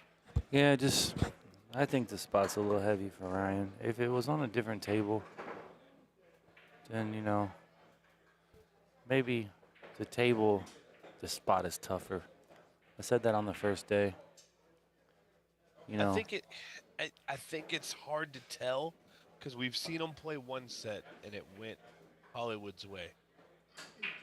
But this is day 3. Fatigue is at its highest. The pressure is on. Hollywood winning the first day should have put him in a mindset where he could come into day 2 and just kind of free roll it. But now that opportunity's gone. He's got to come out swinging. So the pressure's on big, and that's where we're at. Yeah, for sure. I mean, Kevin's hitting the balls really hard. His cue ball, he's losing his cue ball a little bit. His one ball's going to the same spot every time. So it tells me he's hitting it. He needs to hit a little less of the ball, the one. He's hitting it too full. So it's coming to that bottom rail. So even if he makes the ball, he's at a disadvantage. You know what I mean? What up, Sam? Yeah, that is Mike D on the commentary. He's graced us with his knowledge. Thank God, because between me and Sean, ain't neither one of us got a lot of it. No, you guys are both accomplished. I mean, listen, having a good opinion, I understand, knowledge and execution, they go together, but they're separate, aren't they? So, you guys have your moments. I never take away from, I don't want to say lower level players, but the guys that, Oh, you're right. the guys that they don't play as high of a level, they still are capable of being champions, and they're still capable of having their moment. As soon as you underestimate somebody's opinion, you'll get humbled, So you still have great information. You've seen the pool balls run around the table. It's an honor to be with you guys, too. I'm sure I'll learn something from you guys, too. Oh, that sounds really good, man. I appreciate it. Yeah, my execution may not be up there, but I can talk about it with the best of them. That's what I'm talking about. Yeah, me and you had some great dialogue yesterday. Yep. And it was only a short period of time we got to commentate, but you did have a lot of insight. And I think sports backgrounds, a guy that manages a big kitchen, it's very similar to managing a pool table. You have all these variables and just trying to figure out which is the most important one and just handle your business. For you know sure, what I mean? man. I think you're good at that. Look at your setup. It's not too many people got a setup like this. Yeah. Can't be a dummy having all this. You know what I mean? Yeah. So It's definitely a lot, and I'm glad that there are other people here to make my life easier, because running this as a one-man show is impossible. yeah, they say it takes a village to raise a child, and it's the same thing with. 3 in the side. 3 in the side. There it is. It's the same thing with a business, right? If you think you're going to wear all the hats, it's You just can't. If you try and wear all the hats, you're setting yourself up for failure, in my opinion. just I be did old that. and gray. I did that for so many years, and it was horrible. I'm glad I'm working with some people now where I have a team behind me. But yeah, this is just it's a lot of fun to be in the comms box, especially with a smart player. And I rag on myself a little bit, but I feel like I've watched the pool table from this angle long enough that I know a few things, so it's helped me out. Yeah, I mean, the best thing I ever did was starting to teach. It's obviously my fundamentals were a little bit jankety in my career, and I've had to get better because you have to lead by example, and when you get to teach people, you also get to learn your own flaws, don't you? Yeah. So it's very humbling, and being on this side of the booth, like you said, man, it's kind of like your wife is in the shower and she never wants to come out. You know what I mean? It's you know what I mean? Like when you finally get your opportunity, you're like, man, I'm ready. But a little bit of adult joke there. But I'm just saying, a guy in jail or something, he gets out, man. You're grateful. Like right now, we're kind of confined to our minds. We're not getting to execute. But when we get the chance to play, wow, it's like such a chemical explosion. So beautiful. Because now we're not just in the booth. We get to be our own best fan, if that makes sense. Oh wow! Straight back. What's crazy Hey, is man, that counts at the Derby as a bet. So stupid. Man, I'll tell you what. I played some of my best pool after spending 12 hours in the booth, commentating on high-level players. Oh yeah, for sure. You see the way that they interact with the table, and it's like, oh wow, I've never noticed that this view of thinking about how they're going about the runouts. They're for the most part, and Mike, you can probably attest to this. Pros want to keep it as simple as humanly possible, and then you see your average player, they're trying to swing the cue ball around 4 or 5 rails because it'll look cool, when in reality, pros are trying to do as little as possible. Yeah, keep it simple. The old saying, keep it simple, stupid, right? Yes, sir. Damn, Hollywood's just Hold on, 2 feels rails. so bad for him right now. Yeah, he tried to draw out of that pocket on the 6 or the 5 or whatever that was up there, and he didn't get the draw, and he didn't get across the table. Could have handled to be a little bit closer to his work there. Yeah, he should have gone rail first on that 6 ball, and then it would have got him distance down. Only issue, he could scratch in the side 3 rails when he goes rail first on the 6, but definitely drawing out of it from 7 feet on a dirty table. No, it's. I mean, that's tough. unless you're Wonton, Aga, or whatever, the Filipino players do it. Yeah. But if you play with chickens and stuff running around, probably drawing the ball 7 feet's not too hard. But Right. we're here on dirty tables. These guys are amateurs. You know what I mean? Expecting Larry Neville probably would have drawn it back though for sure. Right. I had a couple questions in the chat, so the Mike can probably attest to this. So the measurement of the pockets is not accurate to how it plays. So I think it's 4.25. It is. Call it 4 1/4. But I would say this table plays the tightest 4 1/4 I've ever seen. Yeah, And I mean, that's for anybody. there's a saying in pool, right? The table by the door is going to play the tightest. You know what I'm saying? So pretty much this table's kind of close to the door, isn't it? If you think, you get a lot of it's kind of like the way rain clouds are formed. You get that high pressure, the low pressure, they hit, Yep. and they create. So it's the same thing with a building like this. I was talking about the other day ago. You have the air condition, and then you have the humidity, and the hot air and the cold air hit, and that's what kind of makes it more tough. Now the table being newer, if this was a newer condition table, the humidity wouldn't have as much of an effect on the conditions. But this is well played, well worn, and like you said, it doesn't accept the ball. Like this is playing like a 3 7/8 inch, but it's 4 1/4 because you really can't hit the rail going in, and that was proven yesterday on the straight backs. Nobody hit a straight back a foot up the rail and made it. So that tells you kind of what you're up against, and there's a difference between the width of the pocket and the acceptiveness of the pocket. For sure. And I mean, this the building that we're in, it's not the most well insulated building in the world. I mean, it's brick all the way around. The ceilings don't have spray foam insulation or anything like that, so it's allowing a lot more humidity into the building itself. So the conditions here, they're tough. And I mean, if you ever talk to Feder and Shane, you can ask them that the table plays tough. They played. And not, was even more tough now, though, huh? racks. Yeah, even for more sure. tough now. yeah. I mean, like definitely. they got Federer's sloppy seconds in a sense, right? Like it was a lot easier when they were playing. Well, I heard it was raining at that time. Was it raining? It was Very raining during. rainy. It was raining during that, but the cloth was. It was only a month and a half old, and so it still had a little bit of A little slide sheen to on it, a little sheen. Yeah. Mm-hmm. And so it wasn't playing as tough as it usually does, but it was still a tougher table. I mean, we had 65 to 70% humidity inside the building. Yeah, for sure. I mean, like you were saying, this building here is as beautiful as it is, right? There's gonna be more ways for air to get out, right? Like when you put brand new windows, your air conditioning seems like it's working great, but 10 years later, air seeps through those holes, and the air conditioning is still working with the same efficiency, but there's other hot air and other elements affecting the air temperature or the conditions, So I mean, and players of like Feder and Shane's caliber, whenever they walk into the building, they can make the adjustments needed whenever they feel those outside elements coming in.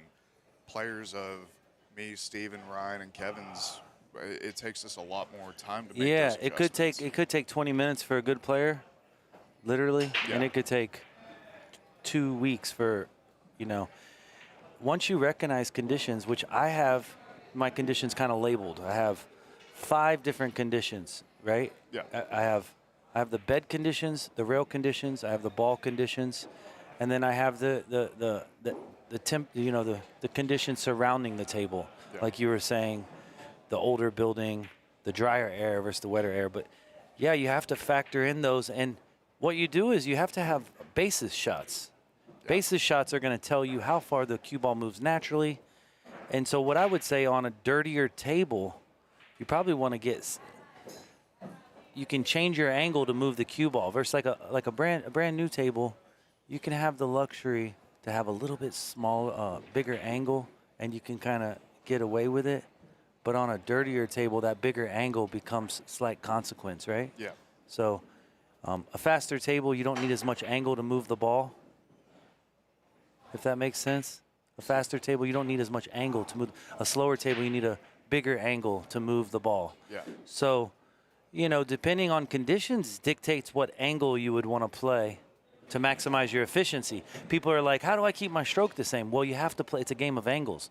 If you try to create distance with your stroke and change your stroke, physics is very complicated. Yeah. But if you are able to play the angle appropriate for the table and the conditions, then you're going to move it with very much ease, right? That's why they make it look so easy. But they also make it look easy. They make it look easy when they get the wrong angle and they have to power it. But they have a basis for power.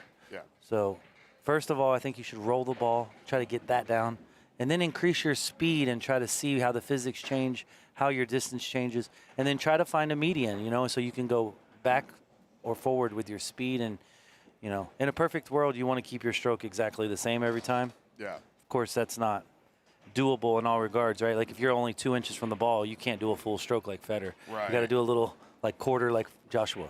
But come on, Josh. But I think Ryan's biggest problem is he doesn't ever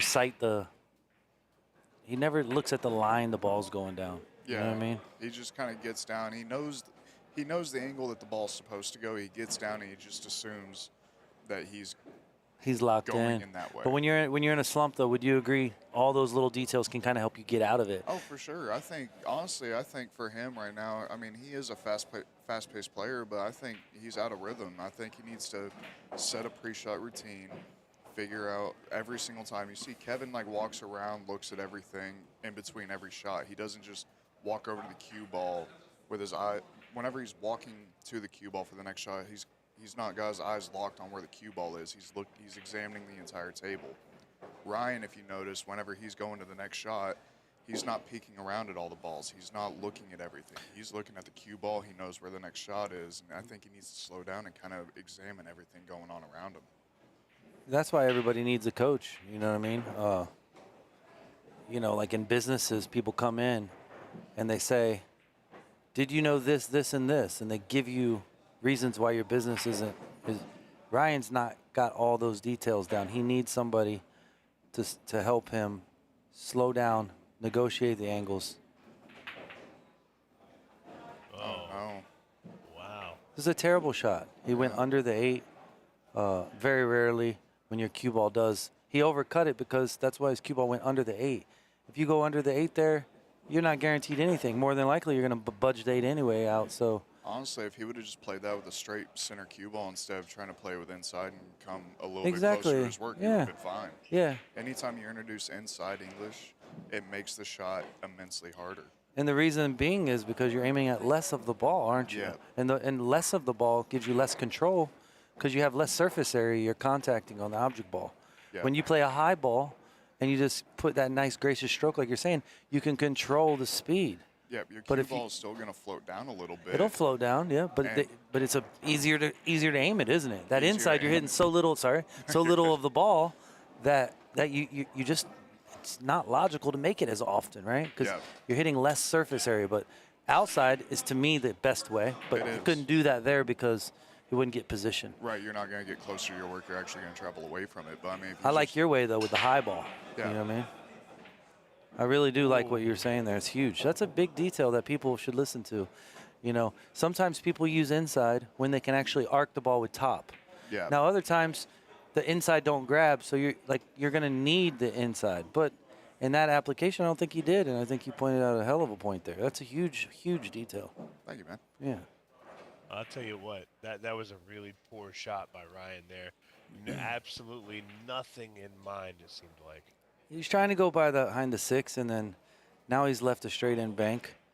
And you got to figure, I'm going to tell you guys something. When these guys have a bank, I'm going to bet even money they make it. They've just played for 13 hours. And don't think the 9-ball game isn't going to improve the 9-ball game's going to improve because they understand physics better. They understand the tables better. Anytime I warm up on a table, I bank the balls. People think, oh, I just play banks. No, I'm banking to understand every aspect of pool. So when I play 9-ball, it seems like just so gracious and so easy. Right. Whenever you're banking balls, you're not just learning how the bed of the table is going to react. You're not just learning how the balls are going to react when they're hitting each other. You're going to learn how the rails are reacting. Rails, balls, everything. Speed, angle, spin, speed. It's all just such a beautiful combination of work. And then when you go to 9-ball, it seems so much more simple. Exactly. Yeah. It always cracks me up, and I'm not going to say a name, and nobody's going to know the guy I'm talking about, but there's a local player here that when he gets on the table, he'll pull all the balls out, and he shoots just a stop shot straight down the table into the pocket every time. And I'm thinking to myself, man, if he ever gets left that straight in stop shot, he's guaranteed to make it. But how do you know how the rails react? How do you know what happens when you put a little bit of English on the ball versus a lot on this particular table? Like, you're practicing making the ball. That's great. You're already a decent ball maker. You should be warming up and seeing how that table rolls, how it banks, how it reacts to English. I agree with what you're saying. How quickly the friction goes, I agree like 1,000% in most everything you're saying, but the fundamental base, the straight in line, is going to allow you to get your stroke fundamentally set. So your straight in shot is important, but I believe what you're trying to say is it's not the end all, is it? It's not.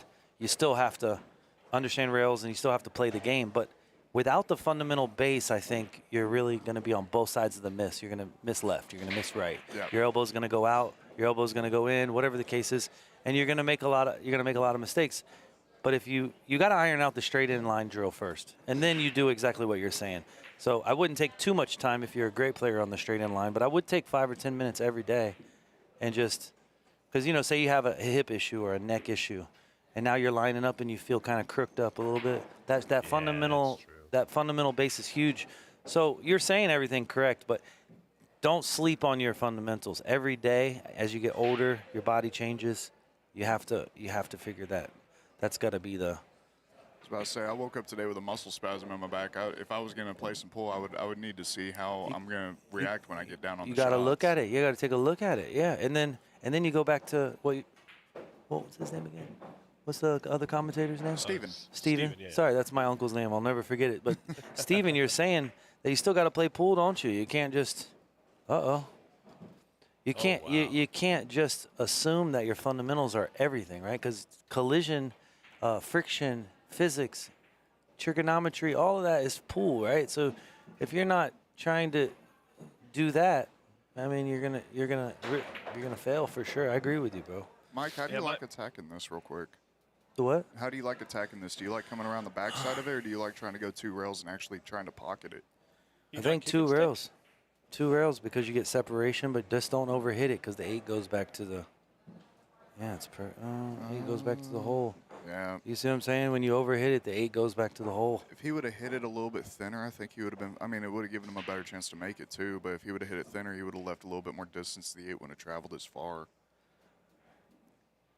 Yeah, I mean, it's easy to say thinner or thicker, but really, if he just slowed his speed down, he had the hook, and the shot was really a great shot, wasn't it? It was. It was a great shot. Just speed was the factor there. Yeah. Now, the number one thing bad pool players do is they don't take accountability for what they were looking at. So he had a great line.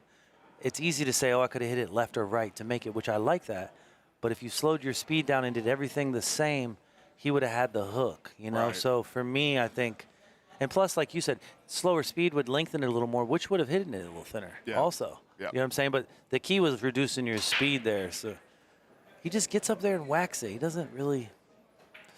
This Kevin Ping plays too good to just get up there and act like the break. Like, you ever play golf with a guy who gets up there and drive, just whacks it? I mean, it's Without not. any practice swings or Yeah, anything man. like that. Yeah. The break is like somebody just slapped your mama, and you're ready to go out to the parking lot with them and whoop them. And you gotta have intent, right? You don't just go out there yelling and screaming. You gotta go out there calm and hungry for that fun. That break is so important. The break's the most important shot of the game, in my opinion. I mean, the break and the lag, right? The lag too. Yeah, that too. People always forget about the lag, but So used to flipping coins, I'm not even used to Yeah. the. But you're right. Though, That the break lag. and the lag are important. have you ever seen a hill match and the guy that lost the lag lost? You know what I'm saying? 'Cause- Doesn't happen as often. No, I'm saying like the guy that loses the lag, he doesn't. The guy that wins the lag breaks on the hill is what I'm saying. Yeah, in the So- alternating break format. Yeah, or let's just say it's hill and you've lost the lag, then oh yeah, an alternate break. Of course, yeah, an alternate break. You're right. Yeah. But my point is the lag gives you one extra opportunity, which it very well may be the one opportunity needed to win the match is all I'm saying. That's why I don't like to flip, because I feel like when you flip, you're just gambling. When you Yeah. lag, you actually learn something, and you can kind of take that with you, and it helps you with the conditions of the table also. It does. You know, that lag is actually the most underrated shot in pool. But if you think about it, all your little touch safeties are kind of like you're lagging it a little bit. A little bit. It's the softest speed that you'll probably ever hit in pool, you know? Yep. Hey, real quick, I just wanna throw this out there for anybody in the chat, because I've seen it quite a bit, and this isn't me talking trash. This is just being honest with you guys. So I see a lot of people saying they want next. Well, here's the deal. So find an opponent, reach out to them, schedule a day, plan your trip to Louisville, Kentucky, post up 20,000. You can get next. Absolutely. This table has action for days, and I promise you can get it. So we get it. You're watching them play, and you're thinking, these guys don't play that good. I can beat them. Well, post up. We can get Stop you some talking about it action. and be about it. You know what I Yeah, mean?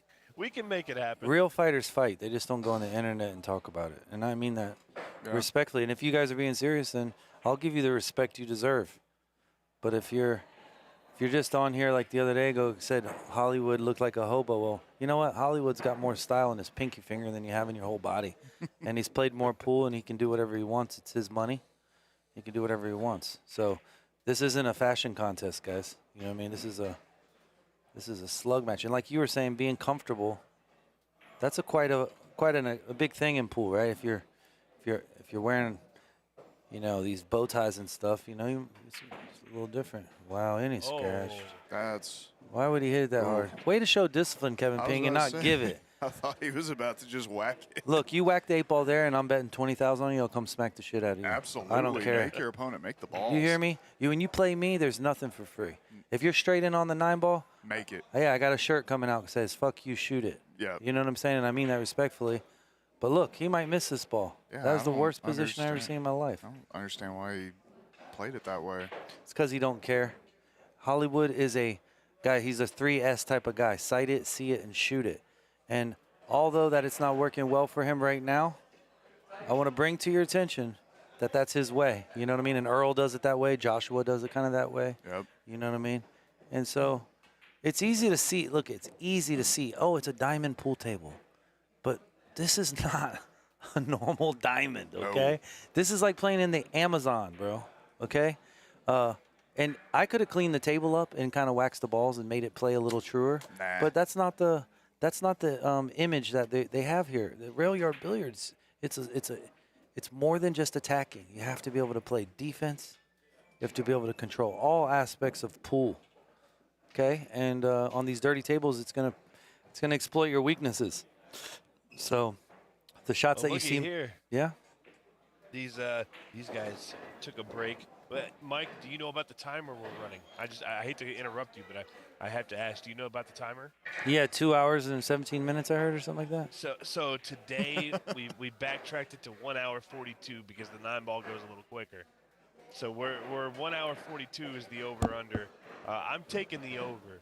We're at 14 minutes and running already. So just having a little bit of fun here. What are you taking on the total break time? You taking the over of 142 or the under?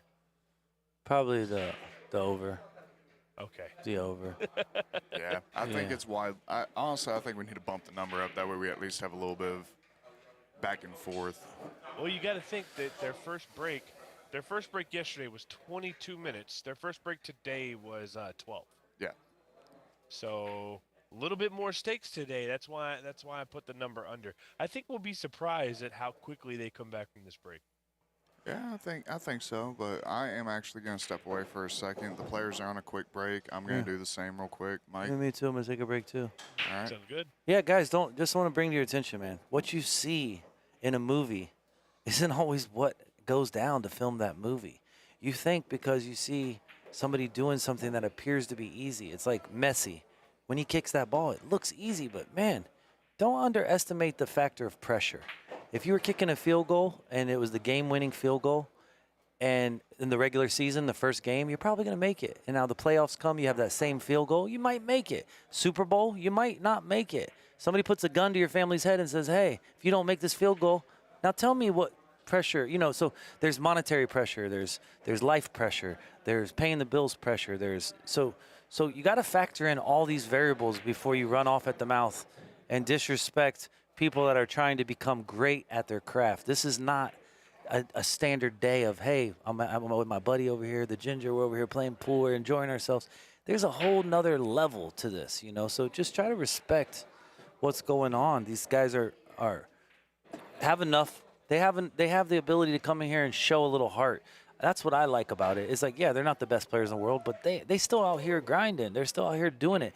And if you're not doing it, but you're out here hating on somebody that is, then you're probably just a hater, and you're probably never going to get better with that attitude. So Right. I hope that impacts some of these people that are listening. I don't want to start no turmoil, but No, you won't. it's real. Recognize real, guys. It is. There's fighters and there's people that talk about fighting. So Yep. don't be on the internet, because I just saw a thing with UFC fighter. He's a troll came and fought him in his own gym. Yeah. That guy didn't even realize, bro, the white belt could beat him. You're over there talking about the master sensei, and he put a white belt to come in there that's only been training for a couple months, and he beat the dog out of him, Yeah. okay? So when you see it on the computer, you just don't understand all aspects of the game. And I take it offensive, and I hope that, moving forward, people will show respect to every player, and we're all going to make mistakes. We're all going to fail in life, but the failure is what makes them better. Yep. And what I'm honestly, saying? for lack of a better term, the keyboard warriors are why we don't see as many matches get streamed anymore. Exactly. Exactly. These big time players don't want to play on streams where people are just ragging and ragging and ragging. I mean, the people that aren't here don't know the conditions, don't know everything that's going on, and so whenever you see all the people out there typing and saying whatever they're saying, it's not as appetizing for them to come out and play on these platforms. But I digress, and we are going to take a quick break. Kevin is waiting for Ryan to come back. It shouldn't be too much longer. This is Sean Denny with Mike Delauder and Stephen Wyatt here at X-Pool. We'll be back in just a moment.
All right, guys, we're back.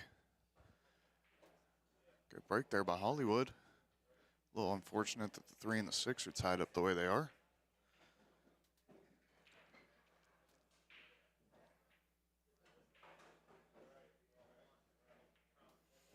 Actually, with the angle he has, he might be able to break it out right here if he just plays this with a little bit of top English, the ball bend around the 7. Wasn't quite able to get the breakout. Almost bent it a little too much. I think he just hit it a little too hard, but he was able to play a pretty decent safe. Kevin will have a pretty straightforward one-rail kick at it. I think he's a favorite to make a good hit. Problem is if he hits too high on the 3, he could scratch in that side pocket. Oh my gosh. Went too straight across. Hit it just a little too hard. It straightened up off that rail.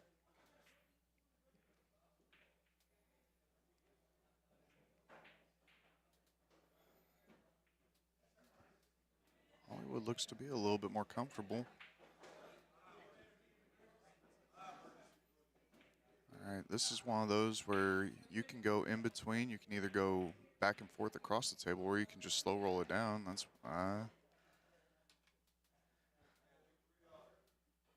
Yeah, this isn't going to work for Hollywood if he keeps leaving 3-ball outs. yeah. I mean that's one of the. He hit every other shot with a decent stroke, and then he kind of let up on that one to try and hold his position. I would have preferred seeing him hit it a little firmer and go back and forth across the table to come back over for the 7 personally. Kevin's really got punch off this rail. He has. Careful, careful. That was the problem. He ended up a little bit too straight in to where he couldn't go one rail over. He had to kind of punch at it. It's a little bit harder to control the speed. You see him calling the 8, so in order for him to win the game by making the 8-ball, he does have to call it. I think he actually jumped over that 8-ball just a smidge. Did he? I wasn't. I was looking away at something else real quick. Man, I'll tell you what. Whenever Hollywood gets ball in hand with 2 balls on the table, he's not getting as straight in on the 9 balls he would probably like. Yeah, that's something I noticed the last time it happened. Yeah, the last time he had ball in hand with the 8 on the 8, and he ended up leaving himself like a 7.5, 8-foot shot on the 9. That time, I mean, it was obviously better because they were closer together to start, but he still had a little bit of a cut. He wasn't quite straight on it.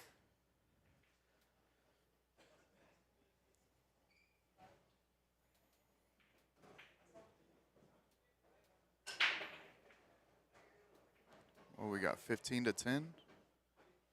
16-10. 16 to 10. Okay.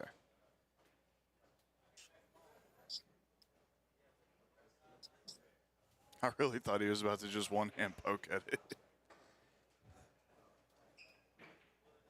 All right, playing the push out. I like it.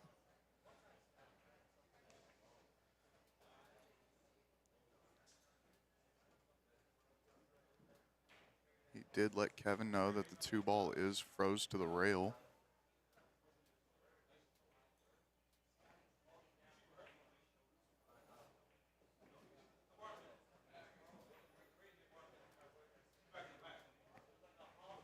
Completely off topic. I know we talked a little bit about it yesterday. Your team was unsuccessful. For the first time in a long time, I can say that my team was indeed successful today. Who? The Dallas Cowboys. Oh, man. I knew there was something off about you. Hey, I mean, I'm not one of those "this is our year" guys, but they're not doing as bad. Yeah, I'm not. I'm a realist. I'm not one of those guys, but even taking the loss today against the Panthers, they're not doing as bad as I expected them to do. I expected him to get blown out every game this season, to be honest.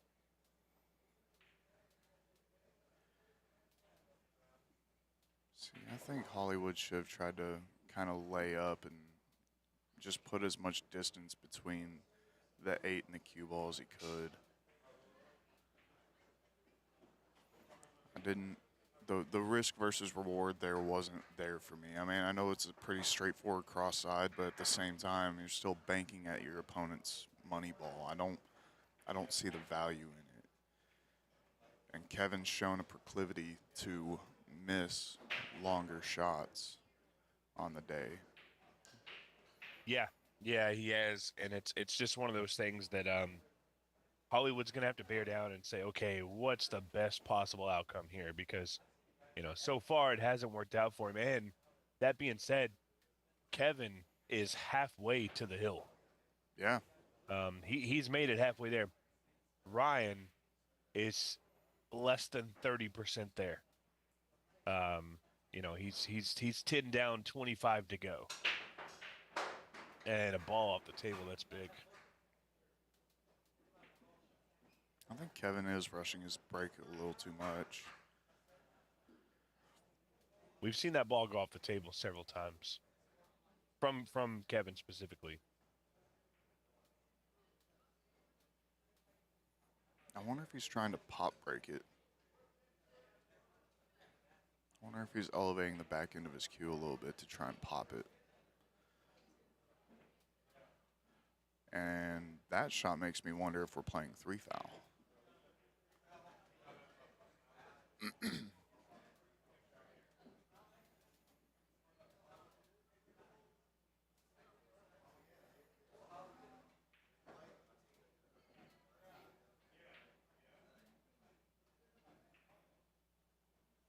Well, he's made a good hit.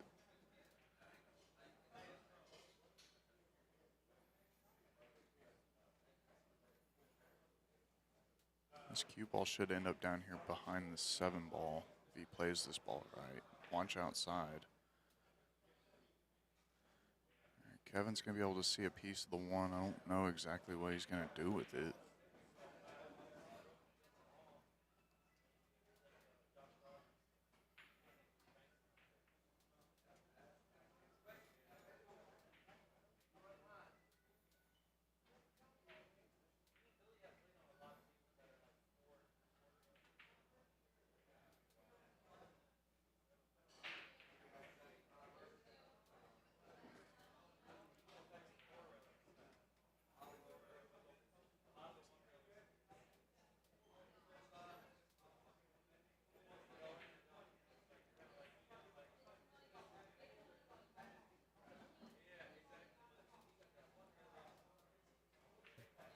For anybody commenting, I get that these guys aren't playing, up to par for themselves, or what you might expect for a $40,000 match. But I promise you, everything is on the up and up. This is more than money; it's pride as well. So there's nothing fishy going on here. That's for sure.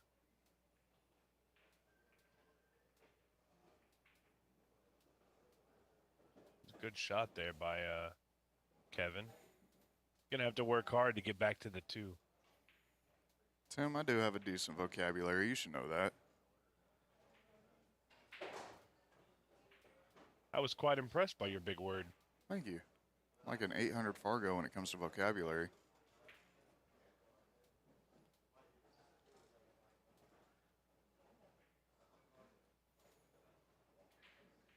Good shot there. Way to take your medicine and not try and do too much. Just take what the table gives you. See, he is probably going to run into the 4 here, and he could get behind the 6 if he's not careful.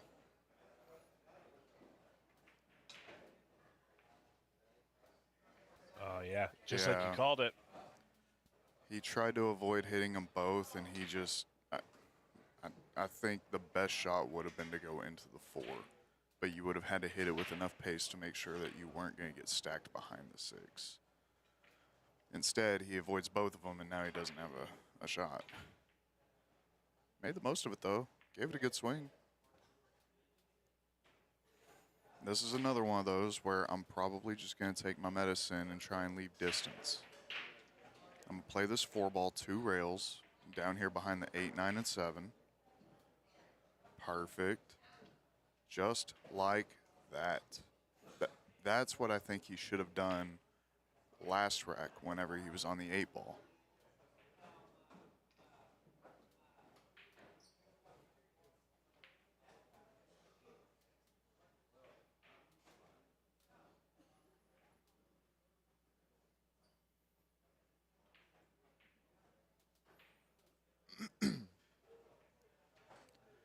All right, this one's a little bit interesting because you can either play this with low left, not too much low though to drag it down into that corner pocket, or what he's doing, a high inside ball. The high inside ball makes it a little bit tougher to pocket, but the shape is a little bit more guaranteed as opposed to spinning your cue ball around. You're trying not to hit any of the traffic that you're going through. So I like the shot that he played. It just made it a little bit tougher. I'm not in love with that one. Unless you're going to play safe here. I think he kind of needs to play safe. The safety lays natural. I mean, you just hit the 7-ball, cutting it a little bit with a little bit of inside English. The 7-ball is going to go 2 rails up to the top side, and the inside English is going to carry your cue ball over to the 8 and 9. I mean, he made the ball, but again, he's leaving himself tougher shots.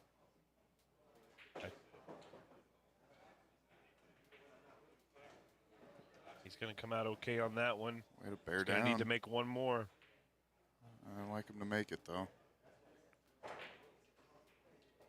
Hit that one with some pace. I like it. See, I've noticed whenever he's actually kind of letting his stroke out a little bit, he's more confident in the shot, and he's making the ball. Anytime I see him try to play a real touch position shot, it seems like he lets up on a stroke, and that causes his aiming to be just a little bit off.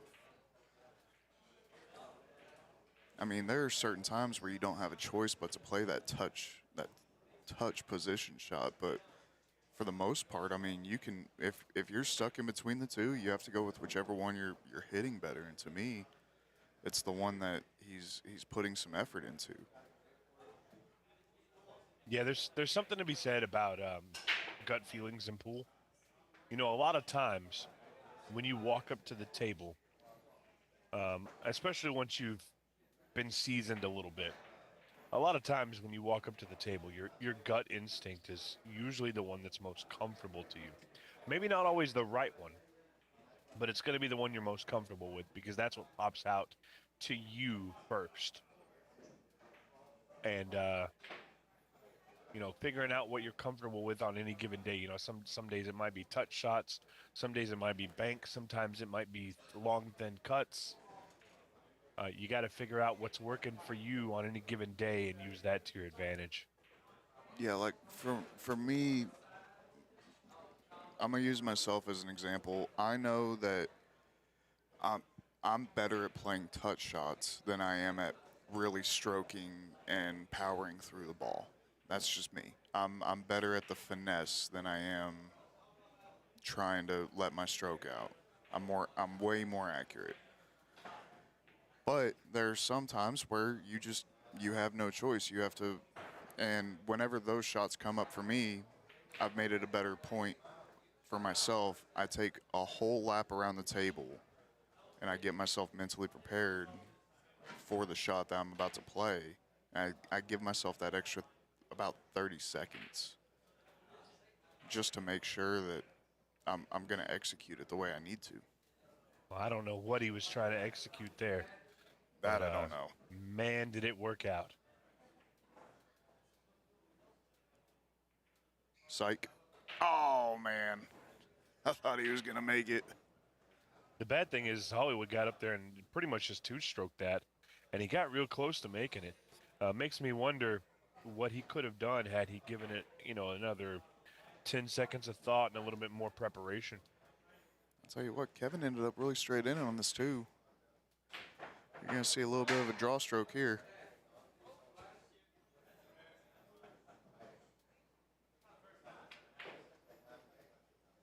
Just a tad bit too much. You still find the natural angles playing shape for the 4, but he's a little bit thinner than he wanted to be. All right, we're going to see the short stick. I think I could make this one.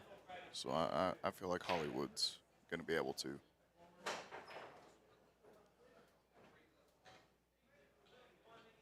I think he was already in his shot motion when he got down on that. I'm pretty sure you're correct. He, And talk about a bad roll. yeah, it was a bad roll, but I mean, he's actually got a pretty decent safety here. If he just puts a little bit of low on this, maybe even just straight side, yeah. I mean, I think Kevin can see it, but getting back on this 5 is almost non-existent.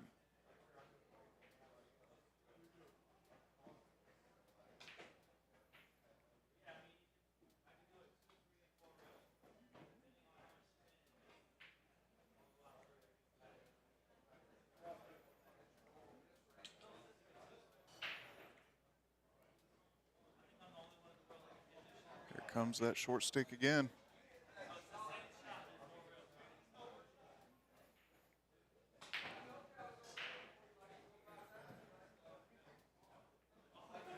Kind of like hitting the top. I don't know. I'm kind of in between. Would I rather hit the right side of the 4 and try and bring the cue ball to the bottom?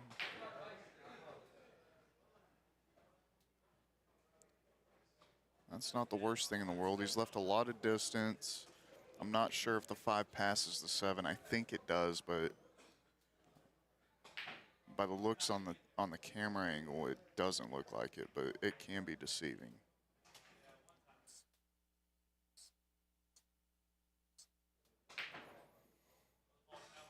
Yeah, you see, if I was Hollywood, if I'm not 75% or better to make a shot right now, I'm playing a safety, and I'm leaving Kevin as much distance as humanly possible, because at this rate, Kevin has shown that he's struggled with it.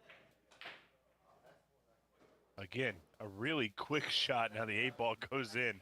How did that happen? I'm not quite sure, but I want to watch this again. There went Kevin's money ball. 5 ball clips the 8. Cue ball hits the 8.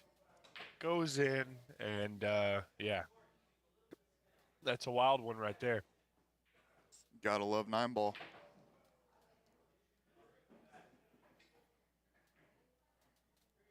How do they say it over in the UK? He fluked it. Yeah, fluke, slop. Do they use the word slop over there? Yeah, absolutely. Oh, I thought they were too sophisticated for a word like that. Just kidding, guys. You meet some of the UK guys I've met. Sophistication is one thing. I'll tell you what, one of my favorite players from the UK, and it's just because when he's in the room, he's super awesome, super nice, and then he also interacts online, is Shane Thompson. Absolutely love the guy.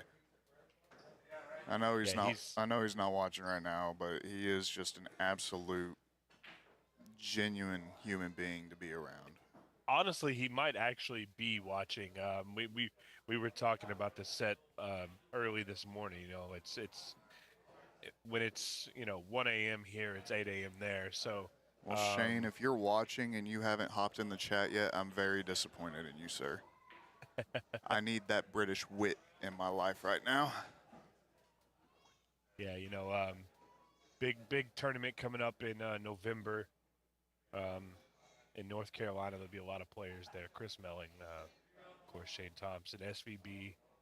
Really, the only big name we're missing is Feder, and I know Feder's not a huge fan of the bar box table, so we might not ever see him play the format. But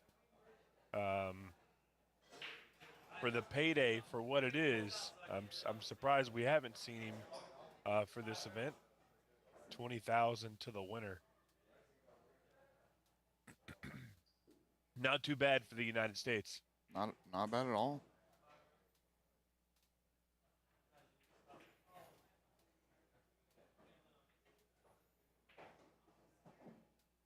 Actually, a little bummed that you weren't able to make it out when we were there at Railyard. Had some great matches, especially between the one that jumps out to me is Payne McBride and Justin Bergman. Yeah. They had a crazy match. Yeah, I wasn't able to make it when y'all were out here, but I am in the works of trying to make it out to Cherokee. I'm trying to logistically make that happen. See if I can't swing it, but if I can't, no big deal. I'm And sure. if you can, it'd be great. I might put you to work. I figured I would be, but that's fine. I don't mind it. As long as I have a little bit of free time to kind of walk around and check everything out and see what Ultimate Pool's all about on a stage like that. Because, I mean, that, to me, whenever organizations like Ultimate Pool put on events like that, I'm curious to see some of the logistics. Like, the average person will walk around an event and they'll just see what's visible to the naked eye. They won't think about everything that it took to go into producing it and make it happen. That's why, like, everyone knows that Derby's a big production, but a lot of people don't understand just what it takes on the setup side to make it happen. Yeah, I'd like to be in that back room, when the setup starts and everything's getting ready and, the production elements are getting put into place. It should be cool to see something like that. I got to see a little bit of it one year, but I'd like to see it full scale. I think there's something special about putting on these massive events. I honestly want to see a time-lapse video of everything it takes. I think that'd be neat, and it would give the average person a realistic idea of everything it takes to put on an event like that. Surprised he tried that two-row kick. No, you're right, and maybe if I get lucky, maybe one year we can sneak in early and throw a camera up and do that time-lapse video. I've got the equipment for it. It'd be cool to see. I'm always up for a good time-lapse. Yeah.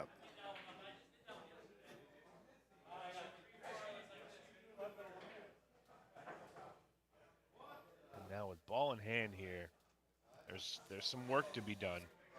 Yeah, he's going to be shooting this behind his back, and I don't hate it, but, man, it's so much harder to control it and make sure you know exactly where you're going.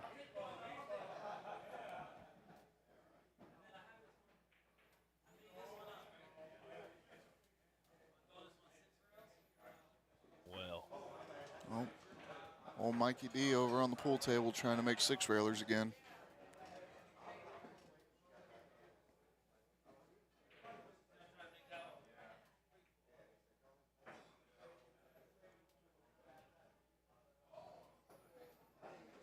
pretty wild miss there by Hollywood, and then another one to follow up from Kevin Ping.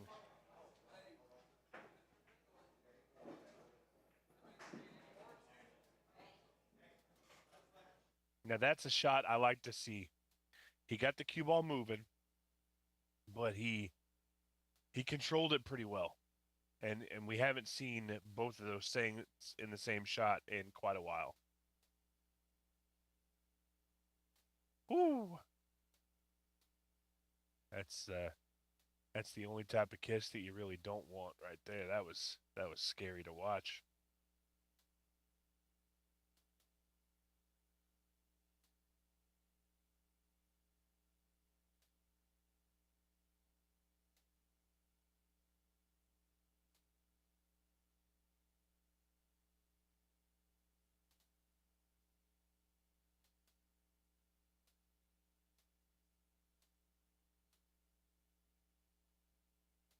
All right, this 9-ball to get within 6. And there it is. 12-18 in favor of Kevin Ping in this race to 35. Still a lot of work for Hollywood to do, but I think I think it's possible, especially if he plays like he did just there at the end. We'll see what he gets on this break.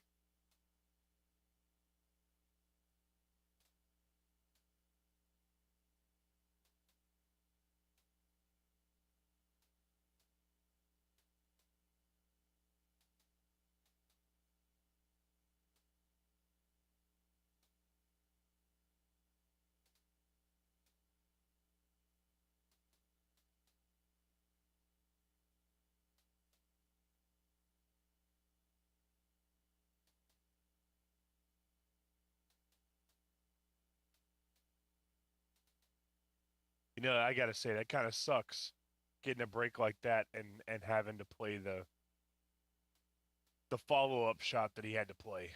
That's pretty brutal.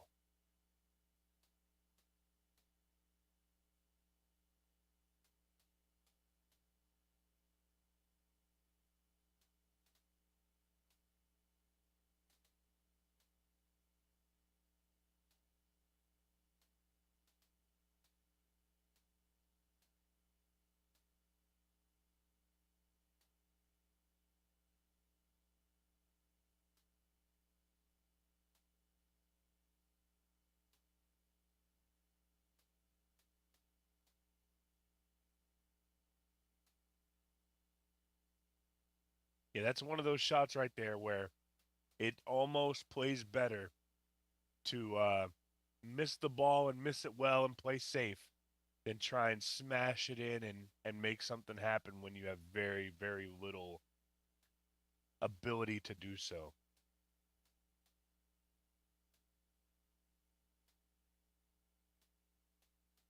Yeah, sticking him right behind that 2-5. I like going one rail behind it, kicking the one out, trying to stop the cue ball.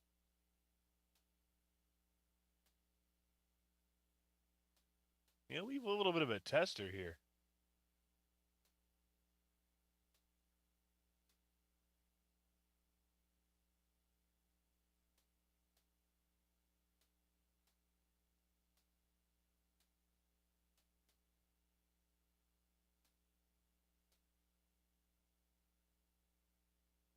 And he hooks himself on the 2-ball. Brutal.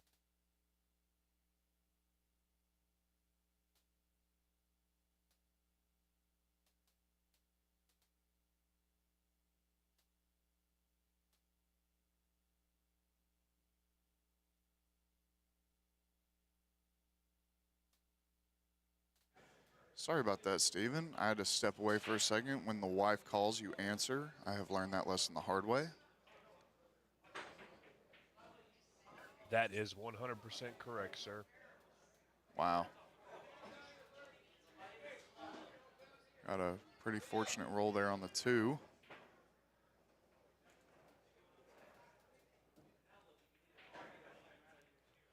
Man, it's kind of crazy. This building keeps you guessing all the time. When I got here, it was a little bit warmer. The AC kicked on like 2 minutes ago, and I'm already putting my jacket back on. Is he looking at trying to swerve around this 5? I thought he could see the whole thing.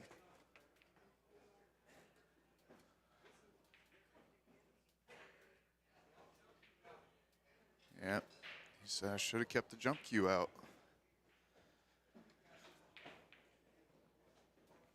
All right. Hollywood just needs to bear down here.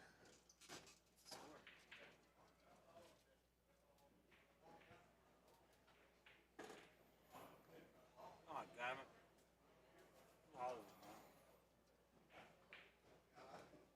Did he hook him? Or can he see this ball? I'm not 100% sure. I think he should be able to see it.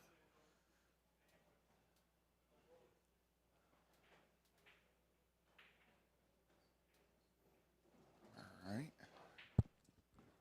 Good speed there.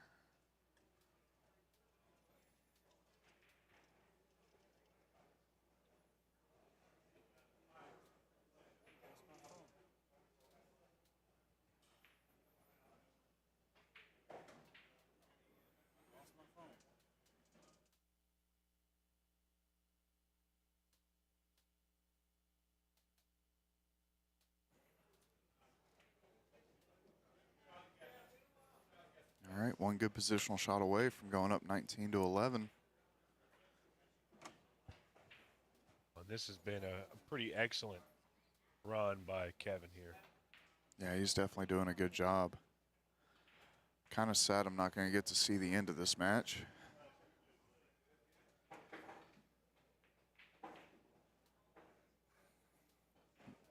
I will Good let news everybody is- know during the next player break, since I do have to leave, I will be ending the Facebook and YouTube live because it is on an 8-hour timer. I will be restarting it immediately. That way, while I'm gone, we shouldn't have to worry about it.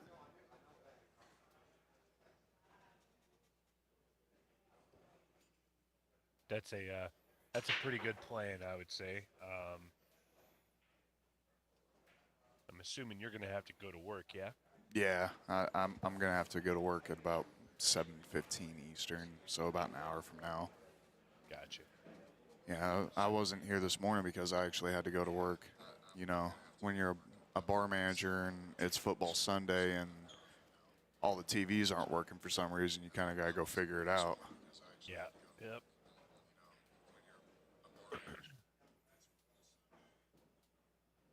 I completely understand. Is he trying to play this carom on the 9? Surely not.